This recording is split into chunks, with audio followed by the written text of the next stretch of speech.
Get the meeting started.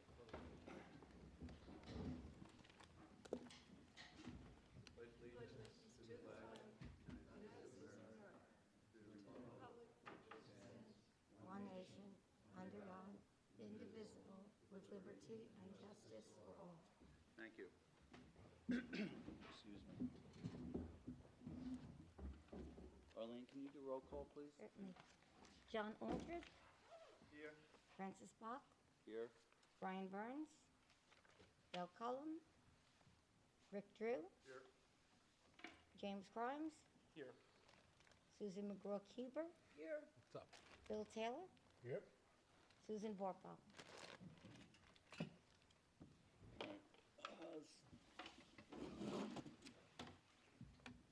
Start with the public portion. Anthony Balducci.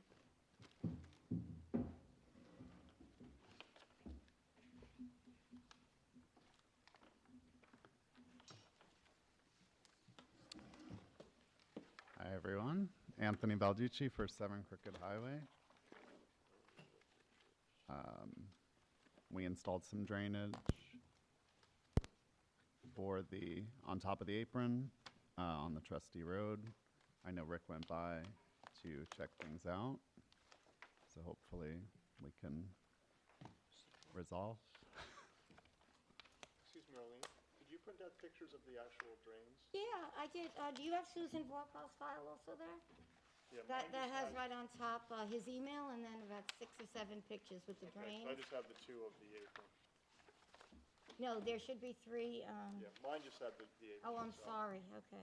Yeah, it looks like they did a little crown on the road, and then the drains are on the sides of the driveway, put back on the private property. So the top of the apron is 38 feet. 38 And you to went our back a property few line, and we feet. went 4 feet further. There's quite a bit of natural vegetation between the private property line and the roadbed. So it does make it a little tricky to have a safe driveway that's not going to wash out without the apron. So the apron's, I think, done fairly well. The drainage looks good. And they also did a little bed of gravel along the apron because it was starting to already show signs of erosion there. So from a committee visit perspective, from my perspective, it seems like they've acted in pretty good faith to try and do this properly and come to this board and get things straightened out. What's the next step in this? Well, I think, we need to vote to approve the apron on trustee property. And, of course, the pictures are heading down. Thank you. And then, Chris, in terms of how do we interact with the building department, these gentlemen need a CO, they have a closing forthcoming, so we would need to issue a letter that we approve their improvement on trustee property. Yeah, that should probably cover it. Would that Who are suffice? you dealing with at the town? Dawn, Okay. I forgot her last She basically said, can't get a CO until you have trustee approval. Everything's been approved with the house and all that. This came up very last minute. Sure. Okay. Well, I'll work, if you guys decide to go ahead and approve it, then yeah, we can work that out. Looks good. Is It there was done- anything else that would be necessary to assure that in the future it's understood that that improvement is on trustee property? Well, that could be written into the letter, I suppose. Well, it's going to be on it'll be in the building department's record It's- because we're approving it. Well, as long as we can keep the impingements into trustee property, no expansion. Well, I asked you, Rick, and I hadn't gotten a chance to take a look, but is there an easement in place or not? Yes, There's an easement in yes, place? they were, the property, I think, was granted an easement some time ago, if I'm not mistaken. Okay, so there's So- easement for them to Yeah. use that as their road Right, and it does state that they have to get permission for for improvement. improvements. additional improvements. And Okay. that's where the disconnect occurred. I don't Right. believe Mr. Balducci understood that the trustees were the owners of the road, and that's where the disconnect occurred. Well, I'm glad to hear there's an easement in place, so that makes it a lot more simple. And I'll look at the language of the easement just to ensure that we're Yeah, if we handling it can, properly. yeah, Chris, if we can just put some language in that letter that sort of reinforces the easement, that no no Further construction improvements or can be construction made without. without the explicit permission. I would Is just that say, with- indicated on the survey itself that there is an well, easement? I don't think so. Not on the survey, No. no. But, I think we should do the approval subject to our attorney's review of the easement. And You want to make a motion? Yeah, if I could, I'd like to approve the apron on trustee property, subject to our attorney's review of the easement and submission of a letter to the town. I'll second that. All in favor? Aye. All right. Okay. Thanks very Thanks, much. Mr. Belgic. Good luck with your project. Rick, do you want this back, or should I give this to Arlene? And I'll take that back. Thank you. Kevin McAllister.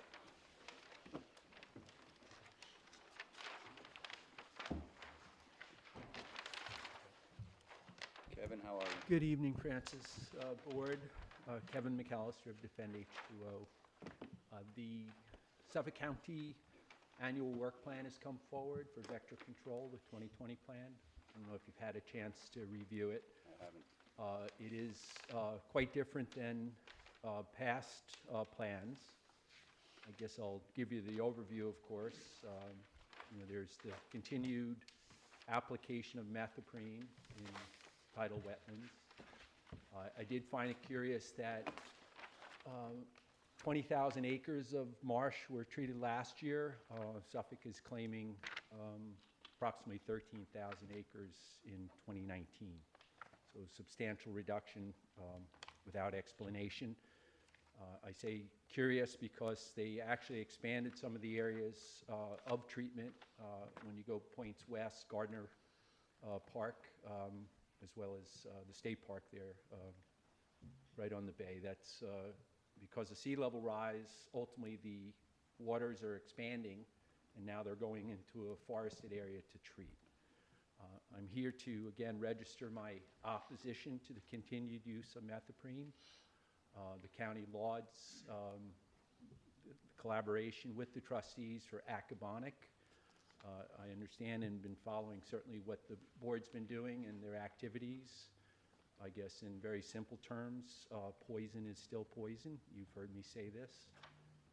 I don't see an end in sight with reduction.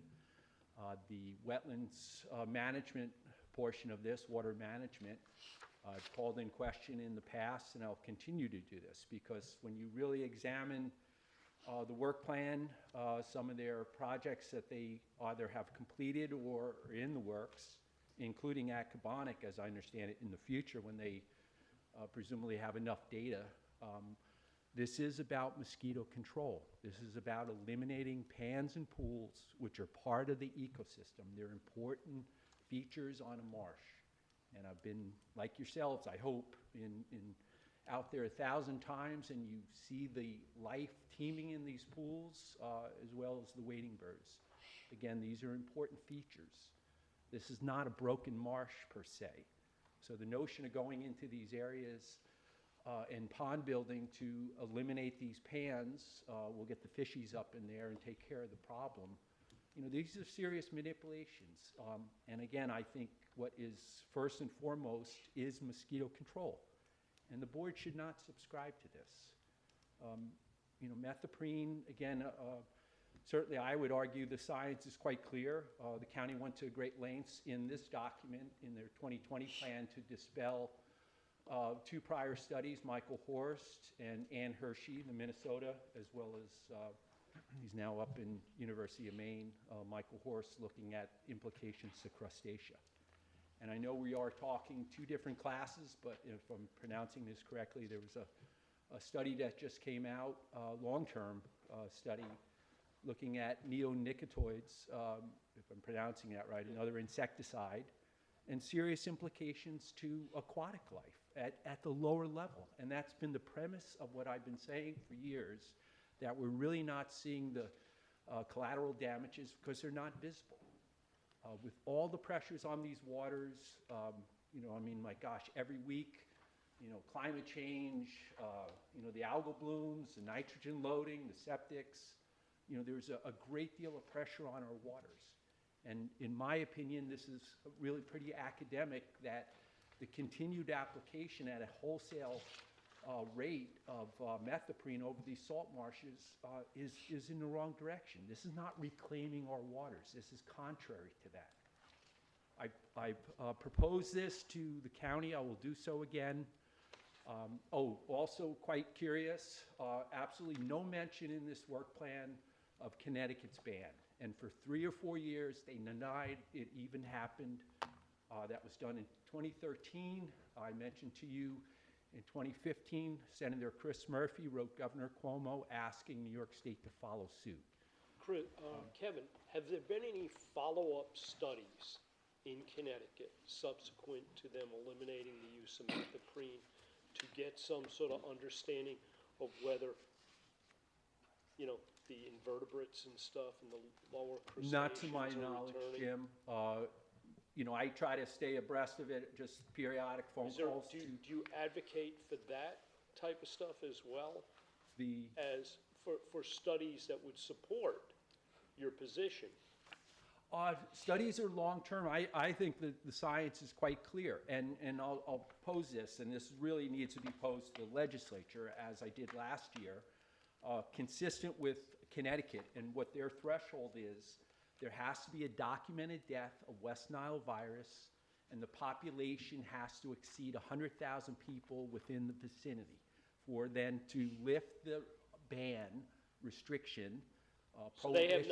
have not, they still have they have the opportunity to utilize. With a high threshold. Okay. And I suggest to Suffolk County, even a lower bar, never mind a death, if you can document West Nile in a mosquito pool in the vicinity of Aquaculture, then you have limited treatment with methoprene to suppress the numbers and basically arrest the potential for disease if it in fact exists.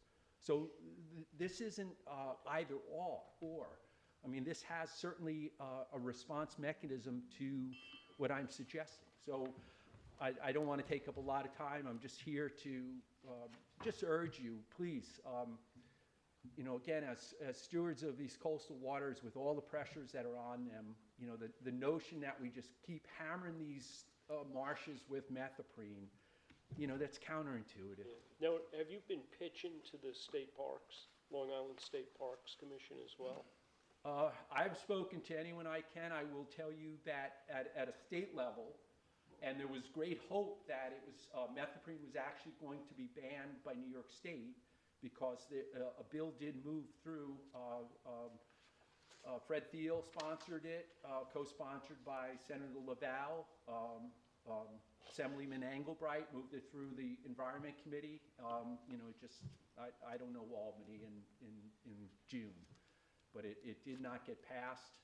Hopefully it'll be reintroduced, but the point I'm trying to make at a state level, you know, there is action to try to basically prohibit it and ban it and be consistent. We should be consistent with Connecticut. And, you know, to your question, all I can say to you is anecdotally, as I try to talk to the fishermen over there, you know, has the sky fallen as a result of this ban? And really nothing's changed. So, you know, why are we doing this? And particularly if we have a mechanism for response should West Nile appear in a vicinity. But what I'm saying, Kevin, is, yeah, I mean, coming to our board, we appreciate you coming here, but it seems like you may be skipping some major opportunities to gather support for the elimination of methoprene. I mean, you've got DEC, Fish and Wildlife. I mean, there's a bunch of agencies that certainly, if won over, could work as your advocate. Jim, I try to communicate with them all. I attend a lot of meetings to take my 3 minutes at the podium, whether it be over in Southold. You know, Suffolk County will be in a week or two. They'll have the clock on me, and I'll get my 3 minutes in, and I'll just try to urge them again, because, again, I think there's a contradiction, and when we have a means of addressing the potential health threat, if in fact that is a priority to Suffolk County, it exists. And, you know, again, just too much pressure on water these days to turn a blind eye, and particularly, and this is what I will not allow happen, is to have the pesticide applications in Aquabonic actually greenwashed, where it's a wonderful thing. It's not. You know, we're I spraying don't think there's pesticides. I don't think there's an attempt at greenwashing. There is an attempt. to Okay, greenwash. but you know what? There has been movement, positive movement here, because, you know, not for nothing. It was only a few years ago that you were here, and you were actually getting absolutely nowhere with Suffolk County, okay? These things, you know, I understand your goals, but I think sometimes you've got to be willing to compromise at the beginning and work, you know, win over with a consensus, okay, to keep banging away at methoprene. You know, I'm looking at it strictly, I'd like to see the same things, Kevin, but you know what? We're not following up with research after we're getting rid of methoprene. We're not seeing any changes in the condition of these marshes in New York and Connecticut. I really wish, you know, it's all about data. I really wish that the argument would be better made to sell this idea, because, you know, facts speak louder than intuition in these situations. Oh, I don't, Jim, let me Yeah, stop you there. There's no intuition. I Yeah. immerse myself in the science, and as a scientist, with the years of training in chemistry and biology, and the fact that for 20 years, I know chapter and verse these work plans, and I also, going before these boards, when we're not being factual in response, again, case in point, denying that Connecticut banned this for 2 or 3 years. That's mind-boggling. So this isn't about being cooperative. You know, this is what I'm dealing with as an advocate in a response, bringing forward where I have to return to the legislature to basically address misstatements made by one of the legislators that I'm making this stuff up. I'm not making up the Connecticut law. You know, that's chapter and verse. I'm not making up Senator Murphy's letter to Governor Cuomo, ban this stuff in New York. So I'm here just to provide some information. All right. Urge you, please, you know, you just be aware of it. You know, the end game is, the goal here is to stop the pesticide applications in tidal wetlands, period. Thanks, John. I'd just like to say, Kevin, I don't particularly disagree with most of what you said, except the greenwashing part. But, you know, we've been working for 3 years now on trying to identify the actual places of mosquito breeding in Aquaponic in order to try to reduce the need for methoprene spray. And in 2018, it was significantly reduced. In 2019, it was significantly reduced from the levels in 2018. And we're continuing to do that. So I think we're kind of trying to work together.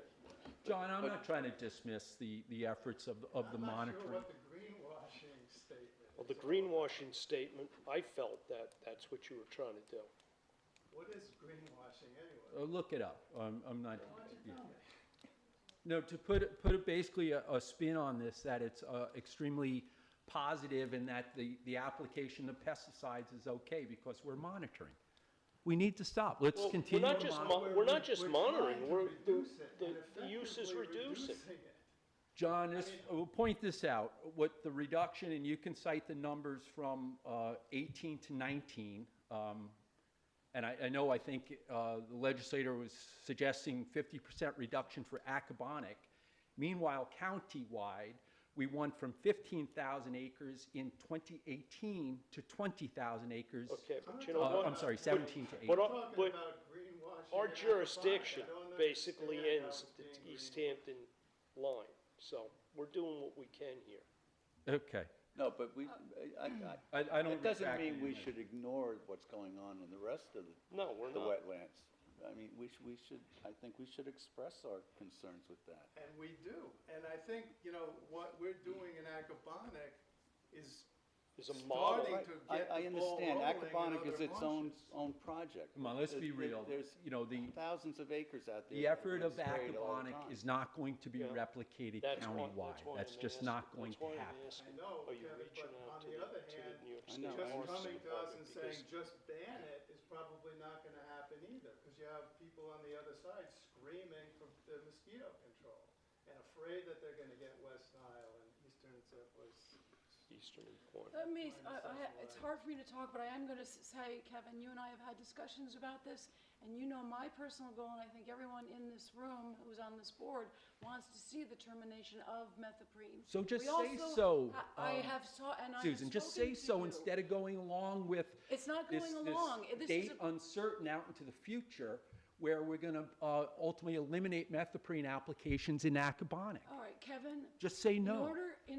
No, because I feel it's my responsibility as a member of Aquaponic Harbor and as the liaison to the board that I work to get the reduction of the methoprene so that it is eliminated. And you and I have had this discussion. You know how I feel about it, and the whole board, I'm sure, And feels the same Susan, way. and with all due respect, But I there want is, to- you know, the entirety of the county when I'd we're like to also talking- address that we would like to also educate the residents of Aquaponic Harbor so that they stop doing their own pesticide treatment, which is happening, and that is contributing to the decimation of our marine life in the harbor. I agree with you It's 100%. probably We would like to be more frequent. completely free of pesticides.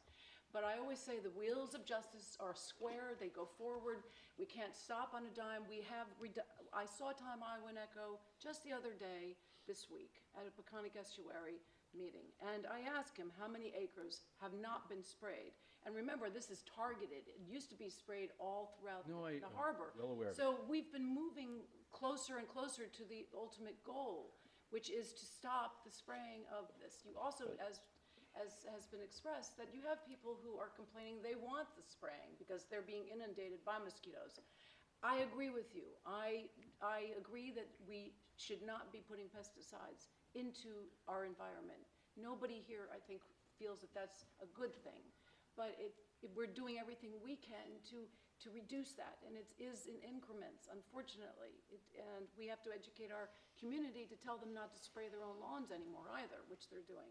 They don't know how to apply it, and they're contributing.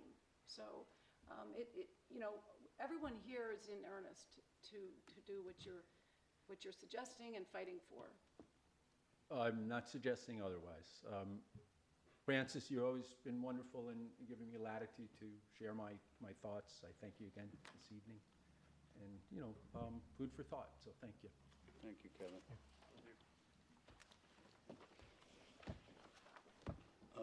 Kurt Shade? Actually, I'll hold off for now. I just really want to hear your discussion. Okay.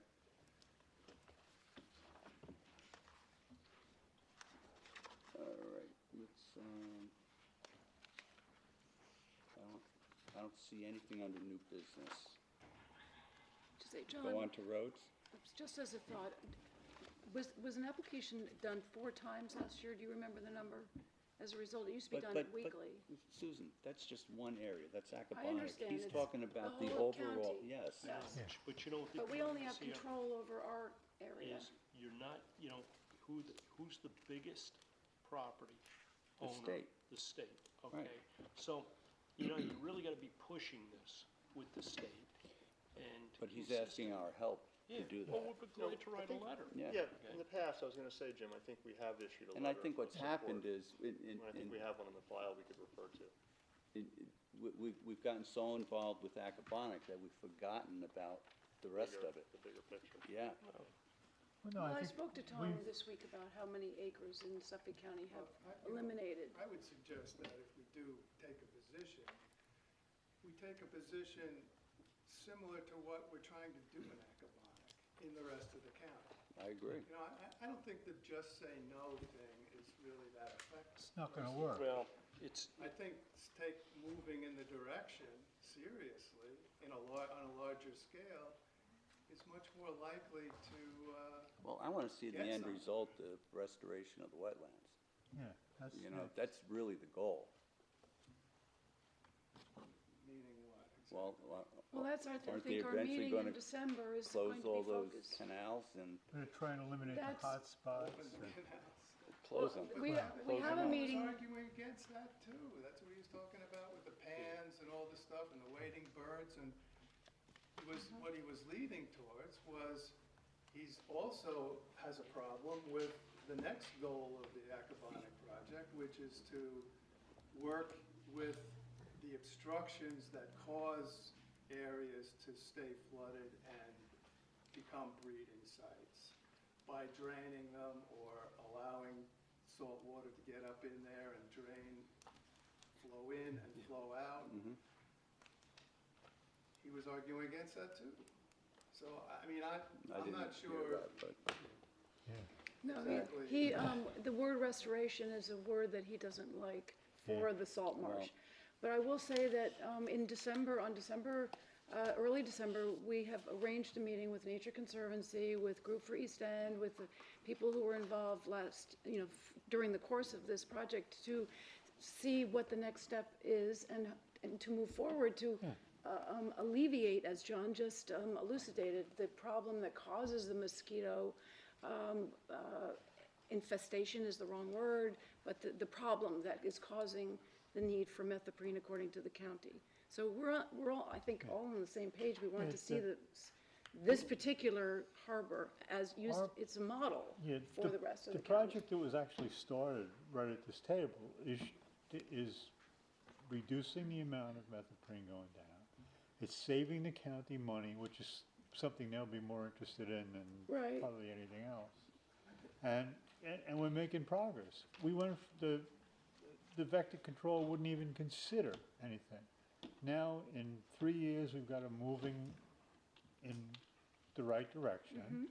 And, we have to keep it up. Working on trying to expand on You know, that. yes. And we should point out to them in our letter perhaps that they should consider taking the East Hampton model and seeing if there's other places in the county where it would work. That's exactly what I'm driving at. And Kevin's point of sort of belittling the effort in Acabonic as a greenwash, okay, I get it. It's like there's all this hoopla made out of Acabonic.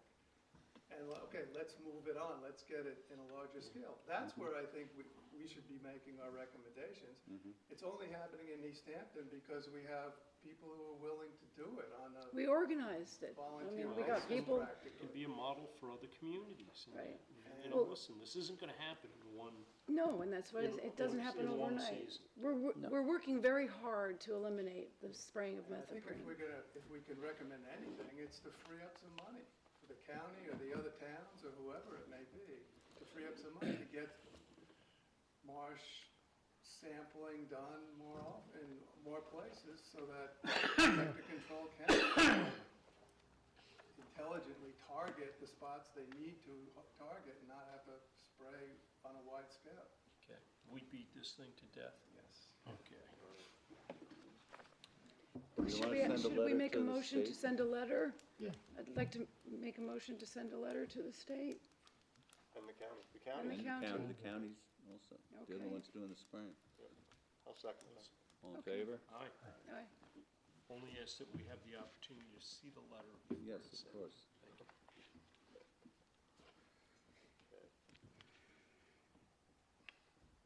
Okay, well, the Roads Committee was contacted by a property owner that is adjacent to Ancient Highway, and they've been besieged by ATVs and off-road motorcycles. It's kind of off Whooping Hollow. Kind of And- runs behind.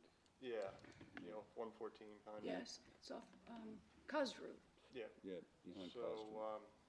and I've also experienced a lot of ATV traffic on the Trustee Roads in the Grace Estate, and they're really getting tore up pretty badly.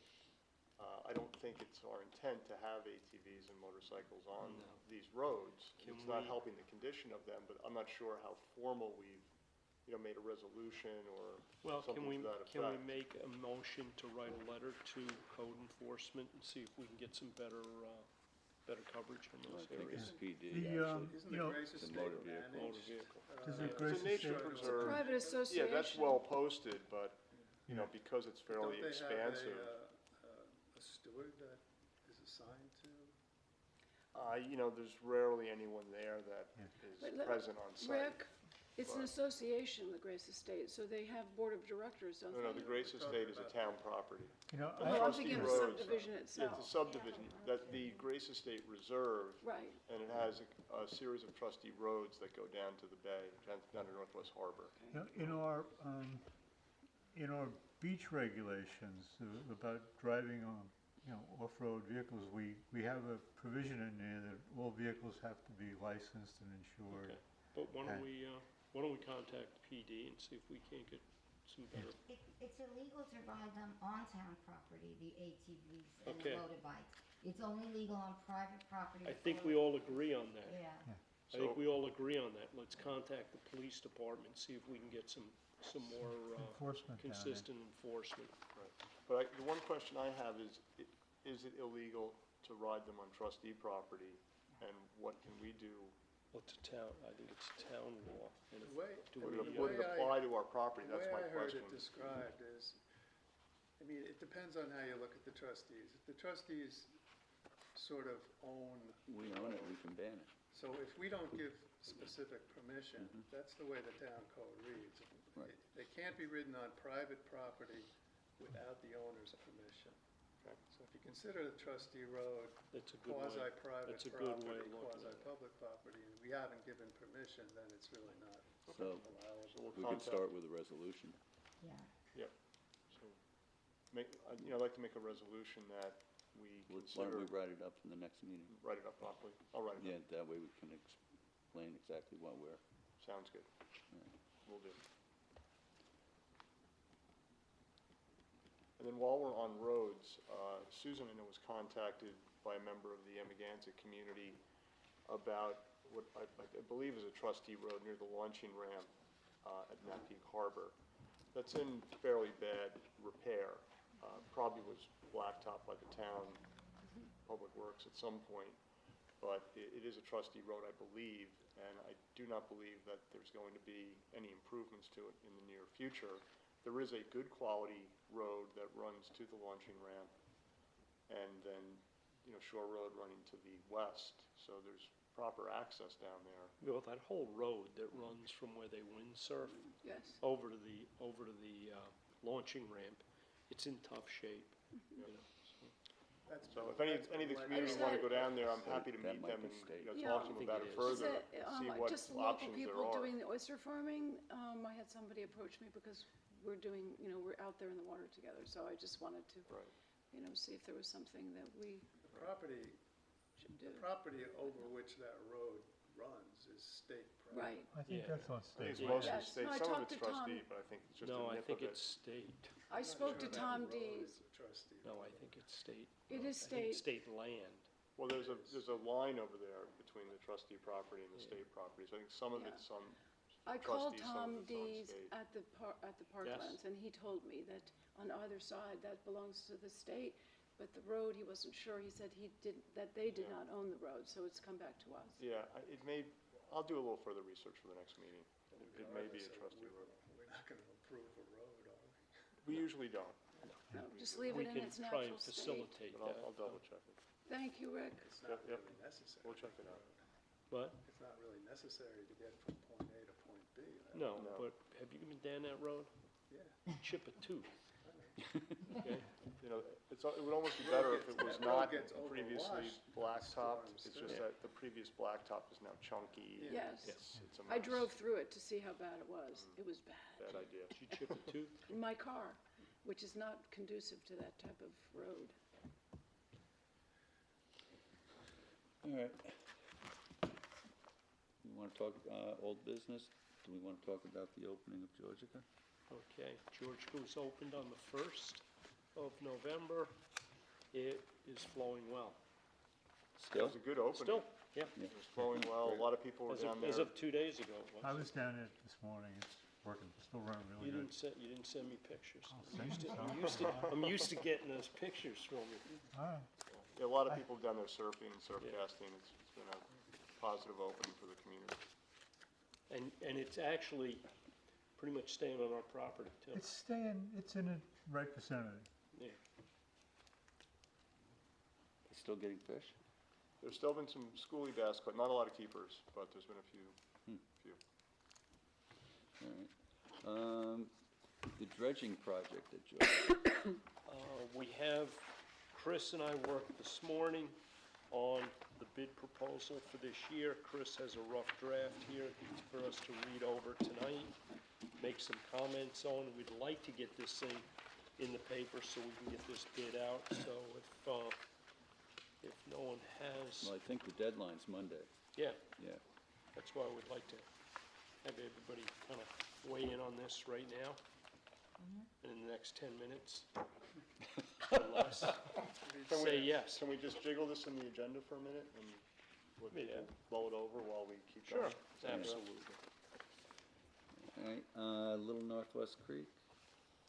We've continued to have discussions with the community regarding the Little Northwest Creek dredging project, and a private benefactor has come up with the proceeds for the engineering work for the creek.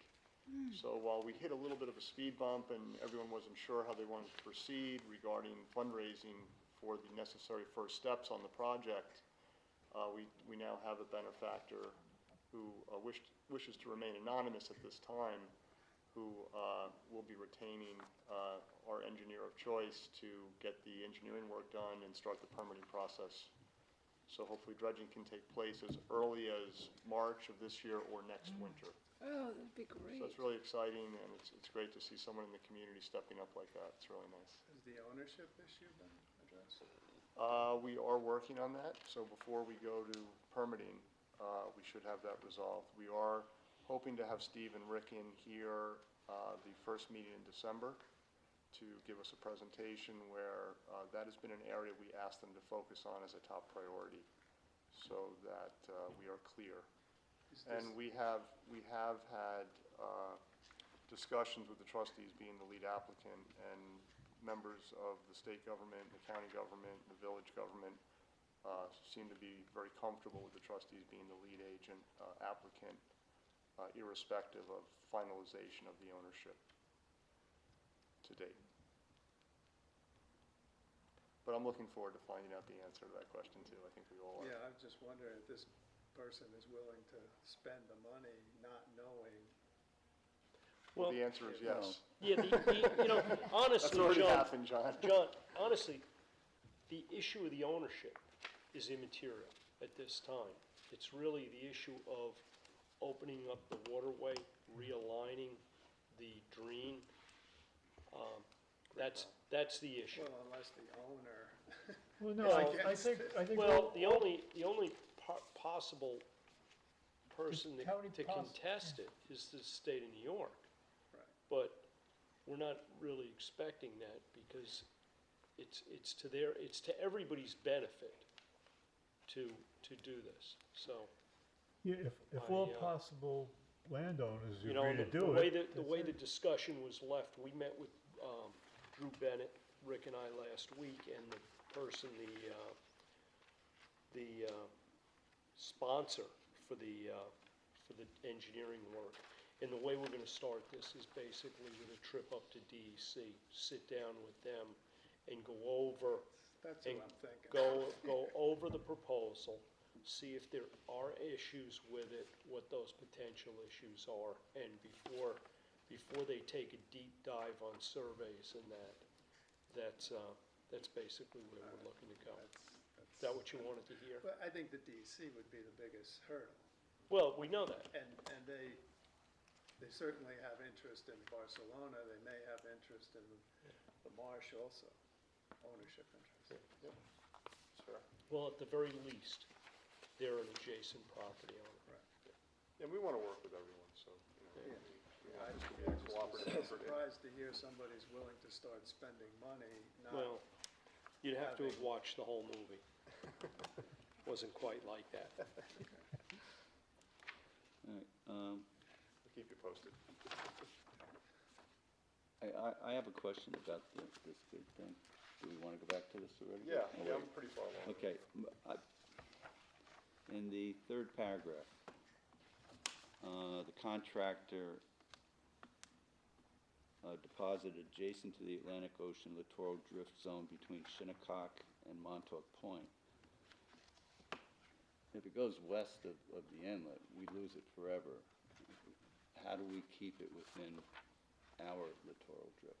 Well, some has to go west, A, but, a portion of it does. so do we want to delineate? But that could be I- what the You know, Georgia think, Association takes. Chris, I Unless you go- think on this is really just a matter of, I just don't want to see the contractor take it all I to think Southampton. further, later on in the Yeah, bid but- specs, but we Chris- indicate that also within East Hampton town. yeah, but Chris, with the notice to bidders, I really don't think that we need the language regarding, the Atlantic Ocean littoral drift zone between Shinnecock and Montauk Point in just within accord. East Hampton I think town. you can just skip all of that and just go in accordance with DEC permit number one dash 4724.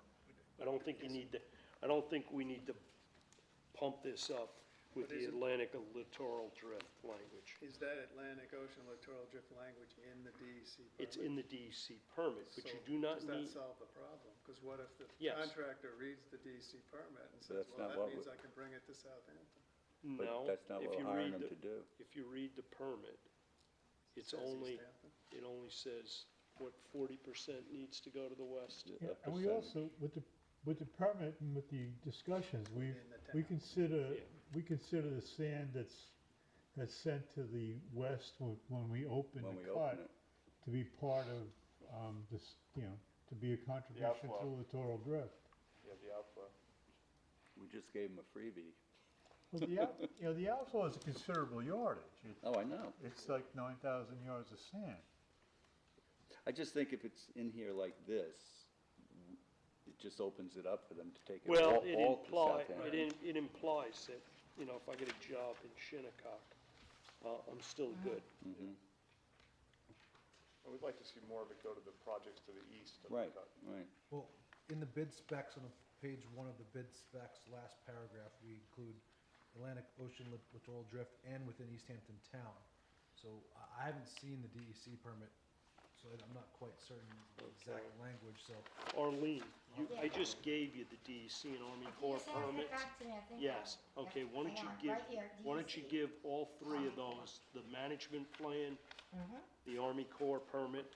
The only thing is they're out of our file, Chris, when you're done with them, if you Here can you go. return them Let's, to Arlene. let's be efficient so we can take it home. Use it right here.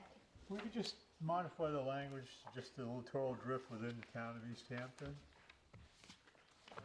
That's what it says right on the specification page, yeah. Yeah, I mean, the notice to bidders. Well, Yeah, yeah, we could this'll either come out. add that language, or like Jim said, remove the language altogether. Yeah. Either way, it must be in accordance with the DEC permit. Whatever you guys prefer, I mean, it's kind of 6 in one and a half dozen the other. I think with those changes, are we ready to move this? Yeah. I'm okay with the rest of it. Everything else looks good. All right, can we get that in the paper on Monday? Yes, but if I can have it Once you first get- thing, once you get the 9 AM changes. or something, Okay. that'd be good. All right. Okay, so I'd Francis like made to the make, motion, and- I'd like to make a motion that we accept this bid package pending the changes that we just discussed. I'll second. All in favor? Aye. All right. Moving on, old business. East Inlet, I don't think we have anything to talk about. We on haven't that, done do we? anything No. now. What I would like to do though, guys, is, we've just been through this with Little Northwest Creek. What I would like the permission to do is to reach out to an engineer about putting together a proposal for like preliminary study work related to that East Inlet.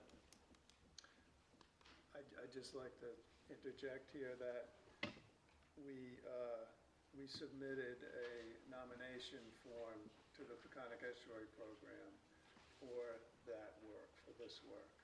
It doesn't preclude us going ahead with anything. I just wanted to make the board aware of that.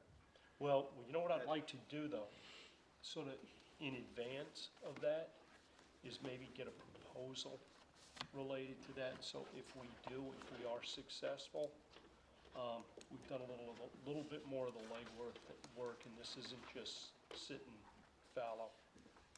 I'd like to see it include a hydrology study so that we can figure out what changes. That's part of the recommendations. That was, Okay. that was part of the recommendation, but I'd like to get some sense of the values there. And we do have this application in with the, Just be aware that the Peconic Estuary process, as far as I understand it, and I don't understand the farther details all that much, but a project is nominated by a town or a county or somebody, and it's accepted and put on a list.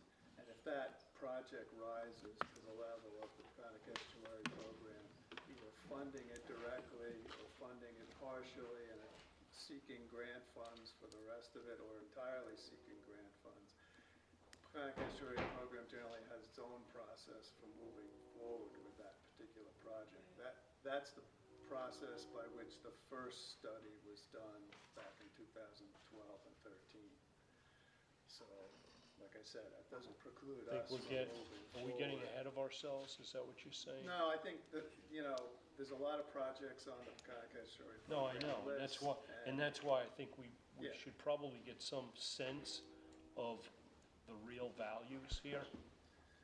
But I think we'll just have to keep up to date with notifying the Peconic Estuary program of our progress so that that project in that process does rise to the level of serious consideration, and they don't start it all over again.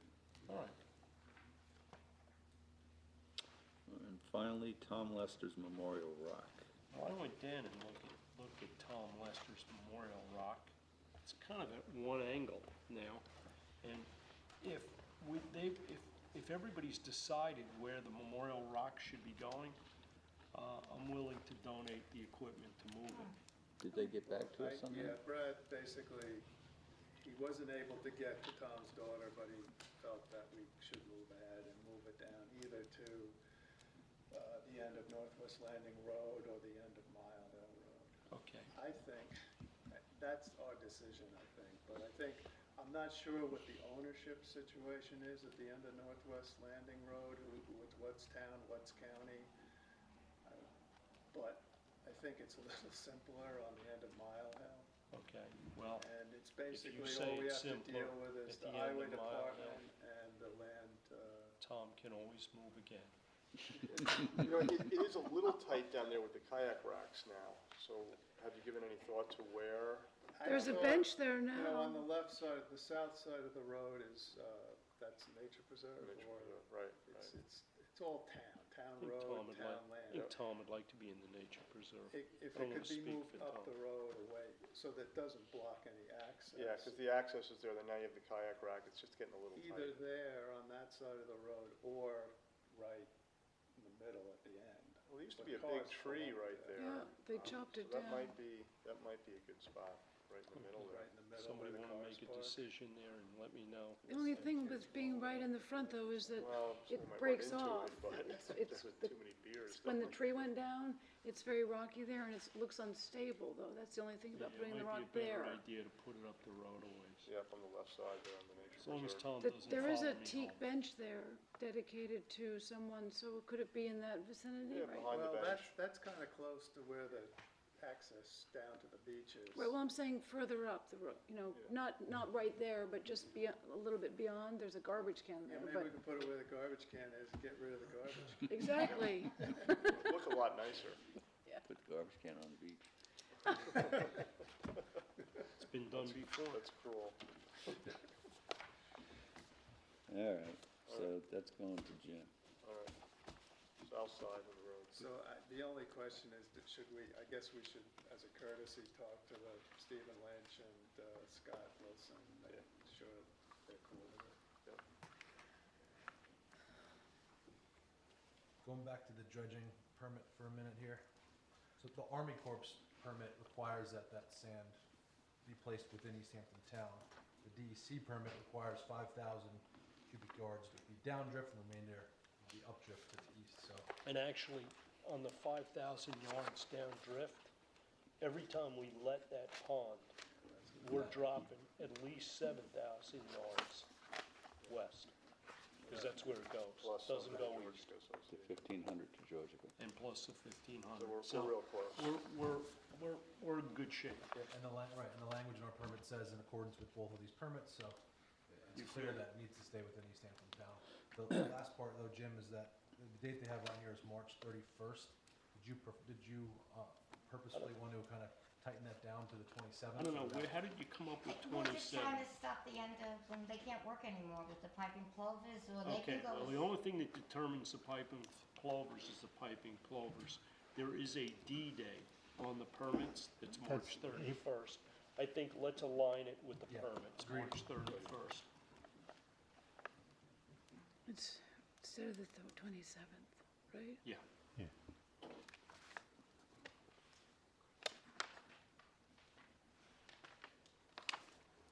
Other than that, I'm all set, on this permit if we want to, I don't know if we voted on it already, but it looks great. All right, so if you can get, For the notice of bid. if you can get Sorry, that to Arlene, if you can get that into the I'll try Star. to put it in tomorrow even, if they work with the store. All right, committee reports, aquaculture, Suffolk County Aquaculture Lease Program update. All right, just gonna give you an update on where we come from. Oh, not this again. Just take- Worked just before the meeting.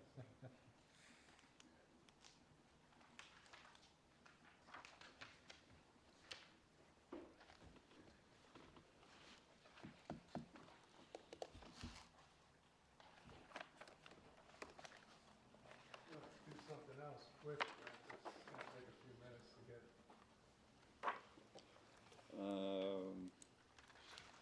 I think all of them are for you.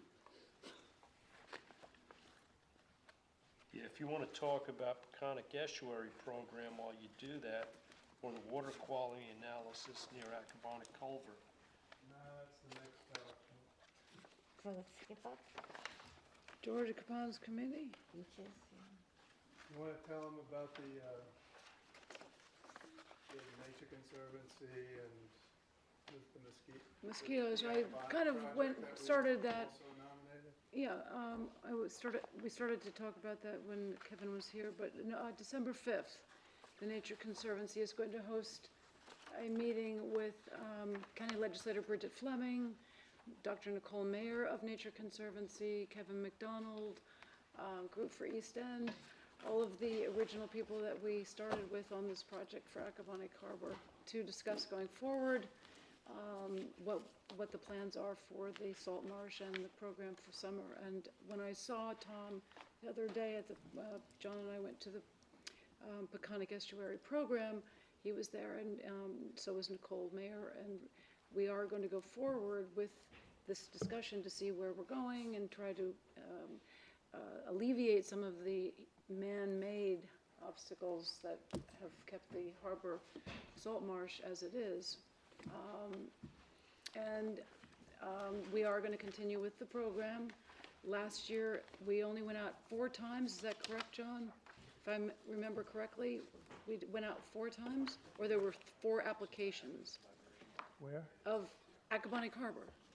4 applications to the harbor of the entire summer. I think it was. You know what, Susan, maybe at either the next meeting or the following, you could do a report on just exactly what the results were of the program this Yes, year. that won't be Might until, well, our meeting is December 5th So you for wanna this. do it after the So it first would of the be, year? yeah, let me gather everything together, because it's going to be a big group, and Bill, you'll be there as well. So I think we'll have a better idea of where we're going. But I've already put out information, an email to you and to John and all the parties concerned, including our volunteers from last year. And I have 2 people that have signed back up to help. It is, for people who are watching this evening, for the record, it is a program that we do every Monday morning. We meet at Springs General Store at 7 a.m. and we break up into groups.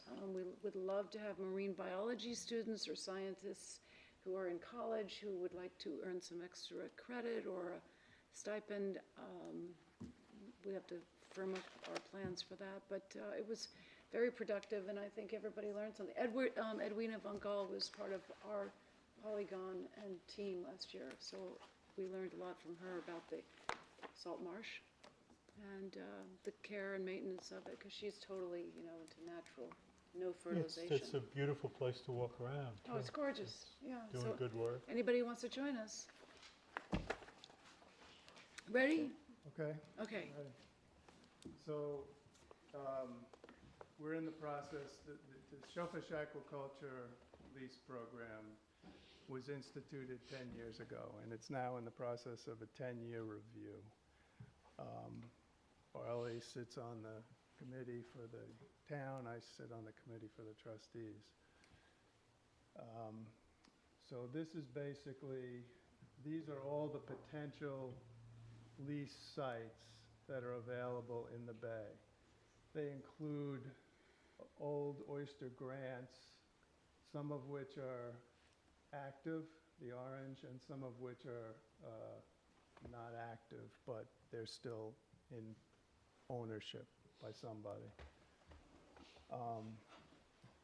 So it looks like a lot of territory there. In fact, not all these are leased. These are just all the potential leases. Orange and green are currently leased? With respect to the grants, these are active grants, The orange? the orange. And what are the green? They're not active. And what are the other? What are the red guys? That's the scout.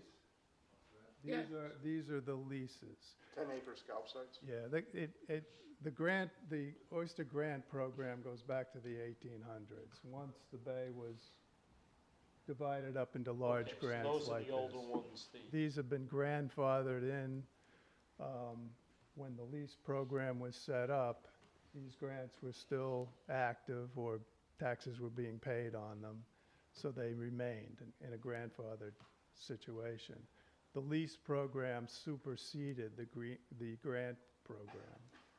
So from here on in, only the grants existing will continue, and what's been replaced are leases, 10-acre leases. These small boxes are 10-acre leases. I forgot where I was going now. So currently, these are these are active leases. This is a grant. You have to understand that a grant allows someone to grow oysters on the bottom. If somebody wants to grow some other shellfish on their grant, they have to get a lease as well. So most of the grants didn't want to grow anything else, or they're not active, so they don't want to get a lease. Some of the grants are growing clams or growing oysters in containers, and they're required to get a lease. So that's why some of the grants are shown as actively leased. But of these active leased plots, not all of them are being currently used. The program sort of is giving sort of some leeway to someone. So when it takes a while to get a lease, you have to apply. It has to go through a whole process. Then you have to get your permits to actually grow. So between the time you apply for a lease, get your permits, you may not have gear in the water. So the program, in order to encourage people and not be really hard on them, wanted to give them a certain grace period. So some of these leases have had quite a bit of a grace period and are probably in the process of being pulled back by the county. So that's just to give you an idea of, what the potential was for leasing in the bay and what's actually being leased now. Hey, John? Yeah? The ones that they pulled back, will they be reissued to someone else? They can be. I guess they go back into the pool, yeah. Mhm. Also, the lease program 10 years ago was very sensitive to concerns that that map I showed you before could be like instantaneously filled, and the bay would be full of leases and no other use would be possible. So in order to alleviate concerns, the program has only leased 6 sites a year. So it's limited to 60 acres a year, a total of 600 acres in 10 years. So that's one reason so few active leases are And out there. that's through the entire program? Well, through the Peconics also? Yeah, the whole, Okay, it's all one program. all Okay. one-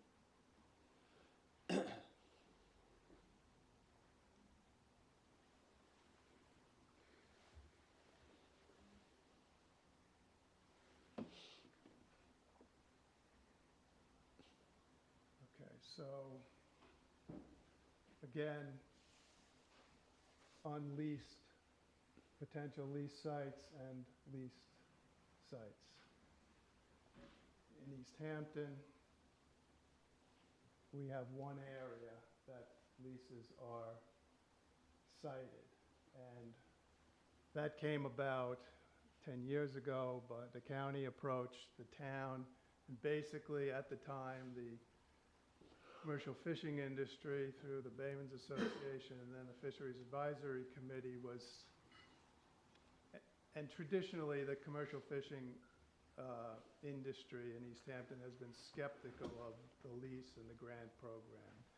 There once were, when the grants were active before the brown tide, over time, most of the grants got consolidated under the ownership of one company. And there were several grants off Aquaculture, some out off Gardner in northern part of the town as well. And the companies would basically deposit seed on the bottom and dredge it up a few years later. And they employed guards, and they had guard shacks along Gerard Drive, Louse Point, down Lazy Point. And they kept people off the grants. And that was a problem for the baymen who wanted to also, harvest from those areas. So there's that built-in skepticism of the program. So the county approached the commercial fishing industry through the Fisheries Advisory Committee 10 years ago. And they basically said, this is the only area in town we feel is acceptable that we can live with for leasing aquaculture, shellfish lease sites. So that area was established. There's not a lot of natural production of shellfish in that area. No, it's relatively shallow. It's very exposed to the northeast. There's a lot of shifting sand that is not conducive to Clams don't living really set up things in on there. the bottom. So what's it conducive, not conducive to clams or scallops or what? It's not, well, and the fishing industry doesn't really utilize it either, so it's really not There's conducive. not a lot of dragging that goes on there. Yeah, The no, shoreline pound traps are pretty effective there. Well, But that they're kind of stops they're and starts picking to up go the into migratory fish. Yeah, as they're they getting the come. migratories. The bottom land, I went bull raking out there a few times. There wasn't really anything on the bottom. Right. And I think a few guys sometimes scallop in by Devon. There's some eelgrass in there. So I know some of the baymen do pull dredges in a little closer inside of 44 and 47. There is some scallops in there along the town 1,500-foot dotted line. So there is some scalloping that goes on in tight. A little further south, John, in the valley there. Yeah, in here. Yeah, there's some scallops down there. There's still some eelgrass, I think, over there. You ever see eelgrass there, Kurt? No, there's Throughout the eelgrass. dings? Monitoring now. Yeah, not like it used to be. There was a very healthy bed of eelgrass off Hicks Island, Yeah. last I looked, but that was a while ago. No, there's still some there. It's a little ratty looking, but it's still hanging in there. Okay, so these are the East Hampton sites. So obviously concerns have been expressed by other interests in East Hampton other than the commercial fishing industry once some of these leases started being utilized. And the concerns are basically, I'll start up here. These sites, there's a feeling that these are conflict with navigation and are potentially dangerous. This is the first buoy you encounter is this buoy, which is basically identifying the fact that you're going from open water to inland waters and marked channels, basically. And then the first channel marker, you've got a red can here and You have 2 and 4. one here. So boats are going to come this way, basically, right along the line of these potential leases.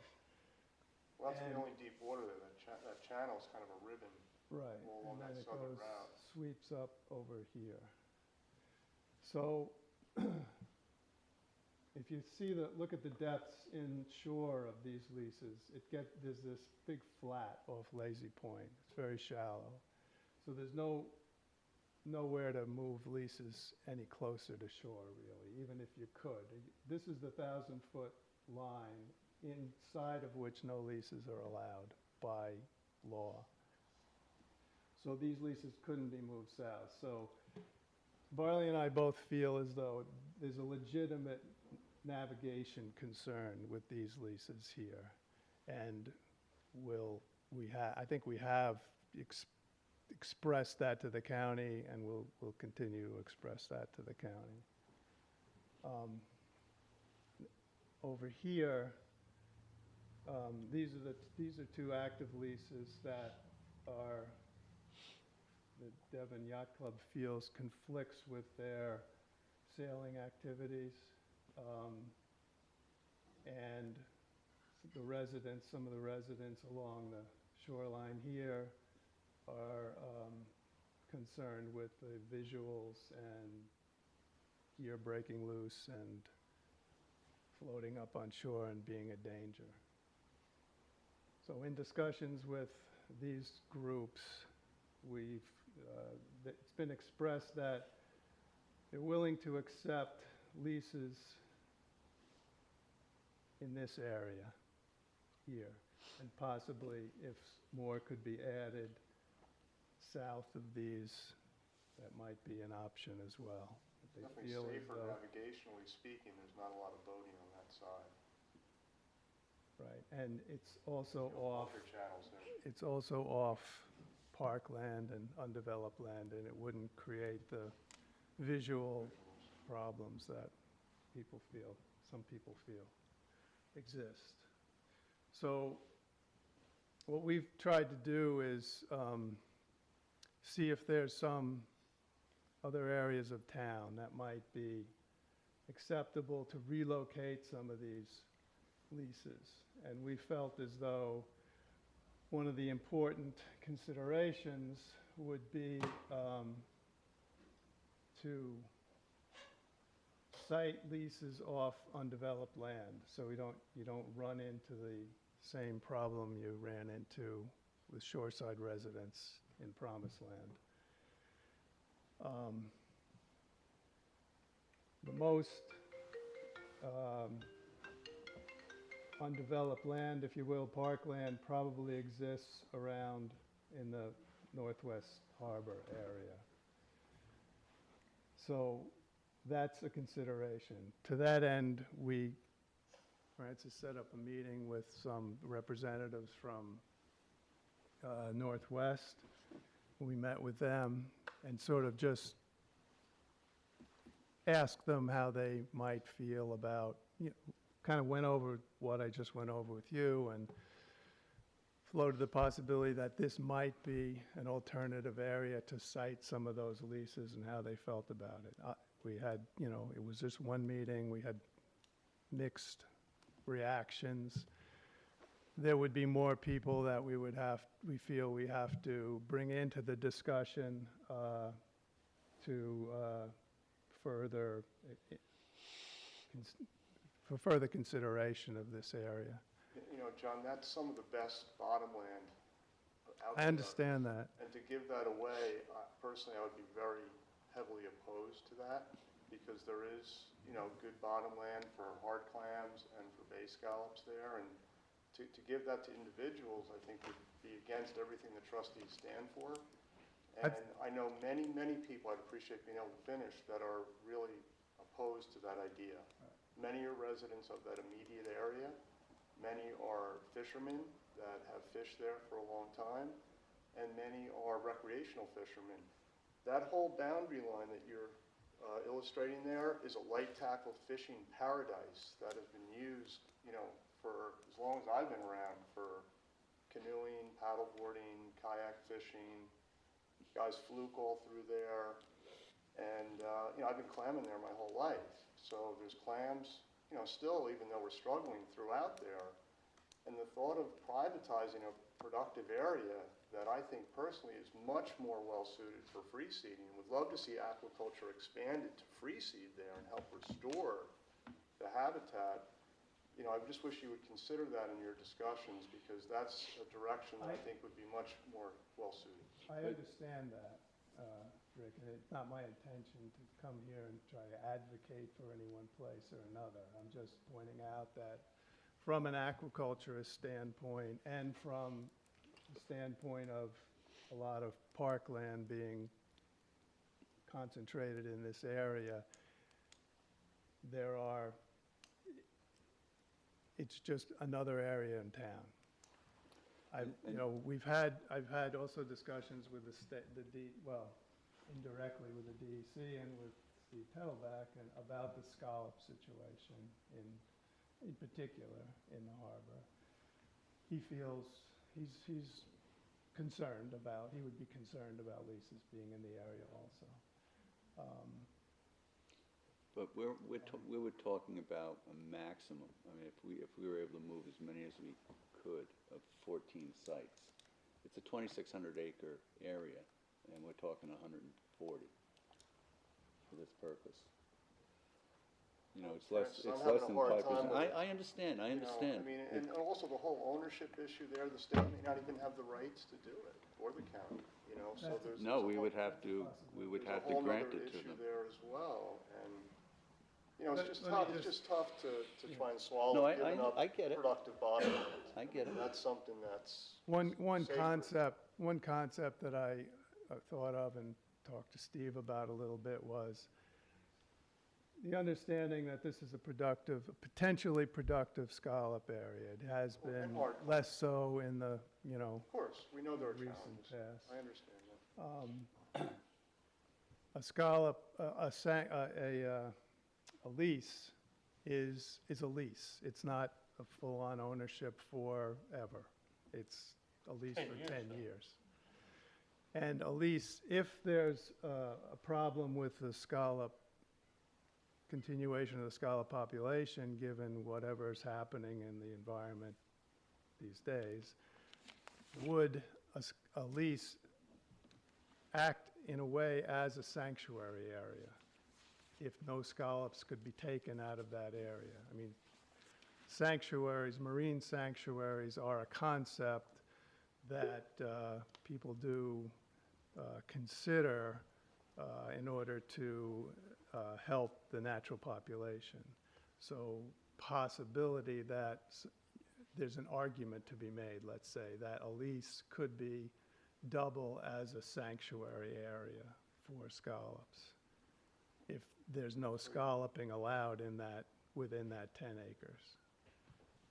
So Okay, so you're leasing that's it, just an, so you'd have a specific lease only for oysters?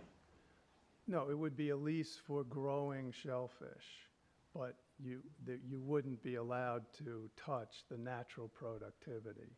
So that 10 acres wouldn't be fished, it wouldn't be disturbed from the I'm having a hard standpoint of time. a spawning and a If you leased nursery me 10 area. acres, I would take every piece of shellfish off that, Well, that, you know. but that's not, that wouldn't be the That's- intent of leasing it. That's the Bayman mentality, though, is when you have No, these access to aren't Bayman. bottomland, Yeah, but I think it's the These are aquaculturist farmers. mentality as well. Listen, we'll see. All right. the oysters aren't so happy. Still not, I'm sorry. Well, So skunks. Kurt can speak to this, he's like, loves this. The county leases the area, the 10 acres. The state permits how you grow the shellfish.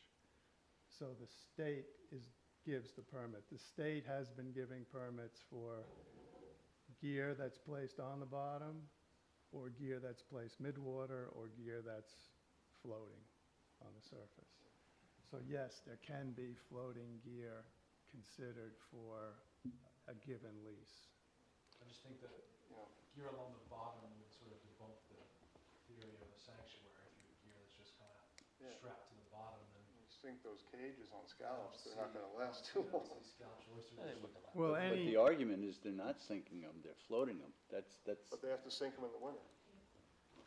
well, but also, any three-dimensional object in the water column does attract marine life, and it would be a settlement area for scallops as well. Can you just pan this out a little bit so we can see the whole visual of the leases further to the west, et cetera? I mean, the only place in the whole bay that we don't have lease sites is in Northwest Harbor.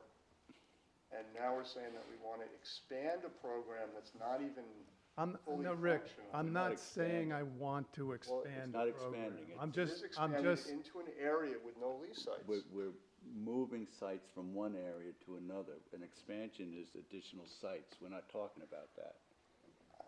This Right goes- now, this goes right against- now, Benefit to the pros, to the trustees. well, right now, all the pressure is on one area, the people down in Lazy Point and along Cranberry Hole.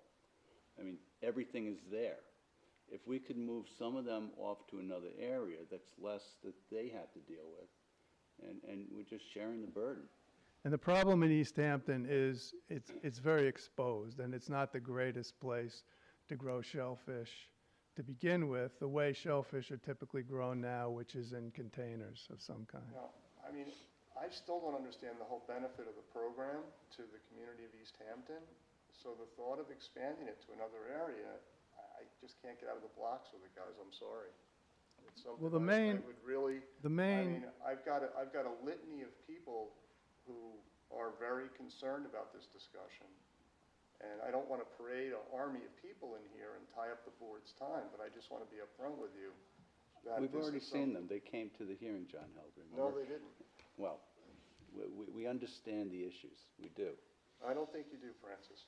Well, well, Rick, we're just kind of. okay, so we can walk away and leave them See there. if there's a You solution. can- No, I you don't can know talk that to they your should, neighbors. I don't How know much, that, I don't how know much that are they- these leases? I don't know that I don't they know. should stay there either, that's the How problem. much? But they are there. Well, that's, but I know, but we So- shouldn't add, I don't wanna insult to sound too injury. mercenary, but But- if you don't like the leases where they are, and they're not all leased out, Would you buy 'em up? why not buy up the lease sites? You can't purchase more than two. Okay, on Well, an you should get individual one. basis? And it's on a, it's not, Okay. you can't just go in and get a lease. I mean, you're on a list. You actually have to to demonstrate be that you're into it. serious You about have to throwing do it. a No, plan. but if 10 people come in, or 20 people come in wanting a lease in 1 year and 6 are available, there's a lottery, basically. Here's my concern, one of my many concerns is, So we you talked do it- about this You do a with couple every year. navigational safety issues, the issue of sinking the gear versus floating the gear, and we really haven't matured that conversation and come to a conclusion. There were a lot of issues brought up about navigational safety. I mean, when you approach these floating cages from a boat, it's very difficult to see them. And you don't know whether to go right or left. You approach them at night, they're not lit properly. The cages that are out in Napeague Bay are not lit properly. So what do? You go right, and then there's another set of cages. Then where do you go? Left. Then where do you go? On shore? It is very dangerous. The amount of boating traffic now coming out of Sag Harbor is enormous. Those marinas are overflowing. Where do people recreate on the weekends? They go to North Northwest Harbor to go wakeboarding, to go sailing, to go water skiing, to go fishing. You've got a huge conflict of use potential there. And I'm just sharing with you, these are Granted, realities this is understood. of the situation. Well understood. You know, so you're taking a situation that right now is bad in one area, and you're propagating it with the same problems to another area before you've figured out the solution to this area. So we need to focus on how to get it straightened out in the area. When you come out of the Devon Inlet, you come right onto a set of cages. And when it's choppy, you can barely see them. And it's just a matter of time before someone has an accident there. You know, moving a few over along Cherry Point in the state park, that's a good idea. Taking an incremental step and seeing how the community digests that. To me, that makes sense. But to add any more active leases along that channel, I mean, that's just crazy. You know, What channel? the channel that you pointed out earlier, Well, the channel, there's one active lease site there now. Correct, but those 5 sites or 6 sites, Those we want to move. Yeah. these are they should be, navigationally right, they're a problematic. problem. But what I'm saying is, don't take the problem and bring it somewhere else, because you're gonna create the same navigational problems there. On a weekend, you Well, I go think, down there and look at what the you're boating suggesting traffic. is just eliminate sites. Eliminate It's the those only- sites. It's the only, but even eliminate other sites within this area. Well, I mean, remove them. whatever Move- concerns there move them. are, eliminate sites to alleviate those concerns. And what that's not the approach we tried to take. The approach we tried to take is, are there other acceptable areas to relocate some of these sites that would not be in areas that some of these, you mentioned lighting, and I agree, these site may not be lit well enough so that somebody navigating through the area understands what's going on. However, lights are one of the concerns of the shoreside people, seeing lights at night. Absolutely. So, So what I'm saying is, before you're we sort of move stuck. things around and confuse things further, let's fix it on an isolated basis so that it's safe. The navigational safety issues are not being addressed. So you have 4 marker buoys, right? That delineates the 10-acre site. Then you have strings of cages in there. It becomes truly a maze that is not navigable when it's dark or low light or rough conditions. It is truly unsafe. And, you know, I wish you would have been out with me a couple days when we moved some boats from Devon Yacht Club. And you've got to stay offshore because it's shoaling, you've got to heave, and you don't have a lot of water. And then all of a sudden you're up on a string of cages. And then you're going side 2 and 3-foot chop. It's not a comfortable place. And if you're not experienced, you really run the risk of getting yourself into trouble. And that's the situation that you have right now. It's extremely unsafe. And we that's really need to probably the fix it. case, that would probably be the case no matter where a lease was cited, as long as floating gear is allowed. Right, so we now have a water body that's heavily used and safe because there's no floating gear there. We shouldn't be moving gear there until we figure out how to make it safe. And you should retire sites that are unsafe and figure out how to make some of the sites that are there safe, and then take another look. To me, that's the appropriate course of action. Well, I think at some point, this is gonna have to be thrown to the board to decide what I'm supposed to be representing here. I know you have a tough job, John. I do get it. It's not an I'm easy. reluctant, I've been reluctant to just say lop off sites. I feel as though the lease program is an attempt to, in particular, an attempt to provide an economic opportunity for local people, preferably, to make a living or part of a living on the water and potentially be able to continue a life on the water. That's the main benefit that I see to this. And I understand that's a there are worthy trade-offs and there cause. are problems with things like that. And we're expressing them, and we've heard them many times. Well, you know, one of them was, you know, where you have some sites now, you know, to sink the gear. You know, and the pushback was, well, the shellfish don't grow as fast. And, you know, I don't know what studies support that or not, but I know a lot of people would be in favor for some of the sites that exist to see the gear sunk and brought up for weekly maintenance. I know the boats that are being used have lobster haulers on them.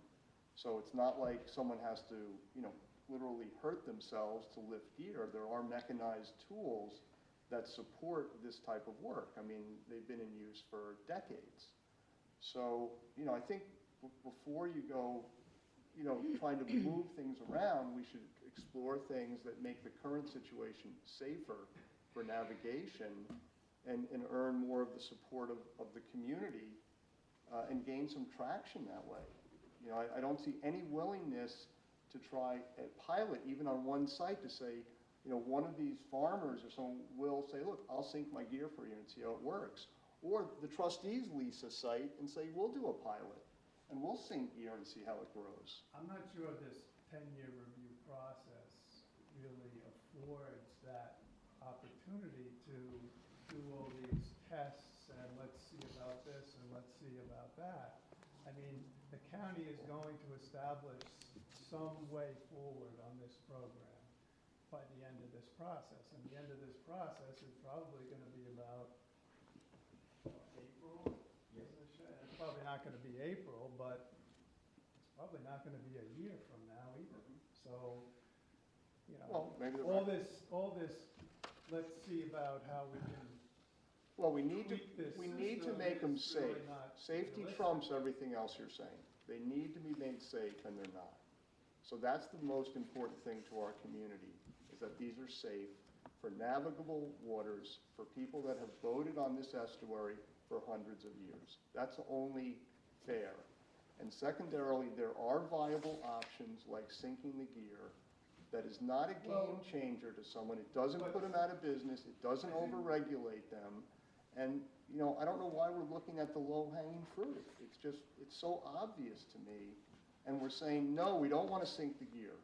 Well, an aquaculturist is saying, I don't want to be told how to run my business. I don't want to be put at a competitive disadvantage with somebody over in Southold or somebody in Connecticut or Rhode Island, where I just won't be able to compete if I don't know, I have to I run gotta my tell you, business John, I'm in in a certain business, way. and you know what? It's basically the cost of doing business in this town. I am told all the time how to run my business, okay? There's not a business out there isn't told on one regulatory level or another how to run their business. I'd love to drive down the road and not have to cover loads, but if I do, I get a ticket. So, I think everybody's But gonna, everybody else in town Yeah. has to do that as well. exactly. But not everybody would have to grow oysters in gear on the bottom. If the recommendation was in East Hampton, we're gonna mandate gear on Or the bottom. throughout the Even whole if we economy. could mandate it, which we can't, But because it's the whole we point. don't have any standing here. Well, I Except mean, the recommendation. our role here is to make recommendations. I think, I understand what you're saying, and I applaud the fact that you want to keep the aquaculture business going. But you know what? I think you gotta balance that. You do have to balance it with the safety, okay?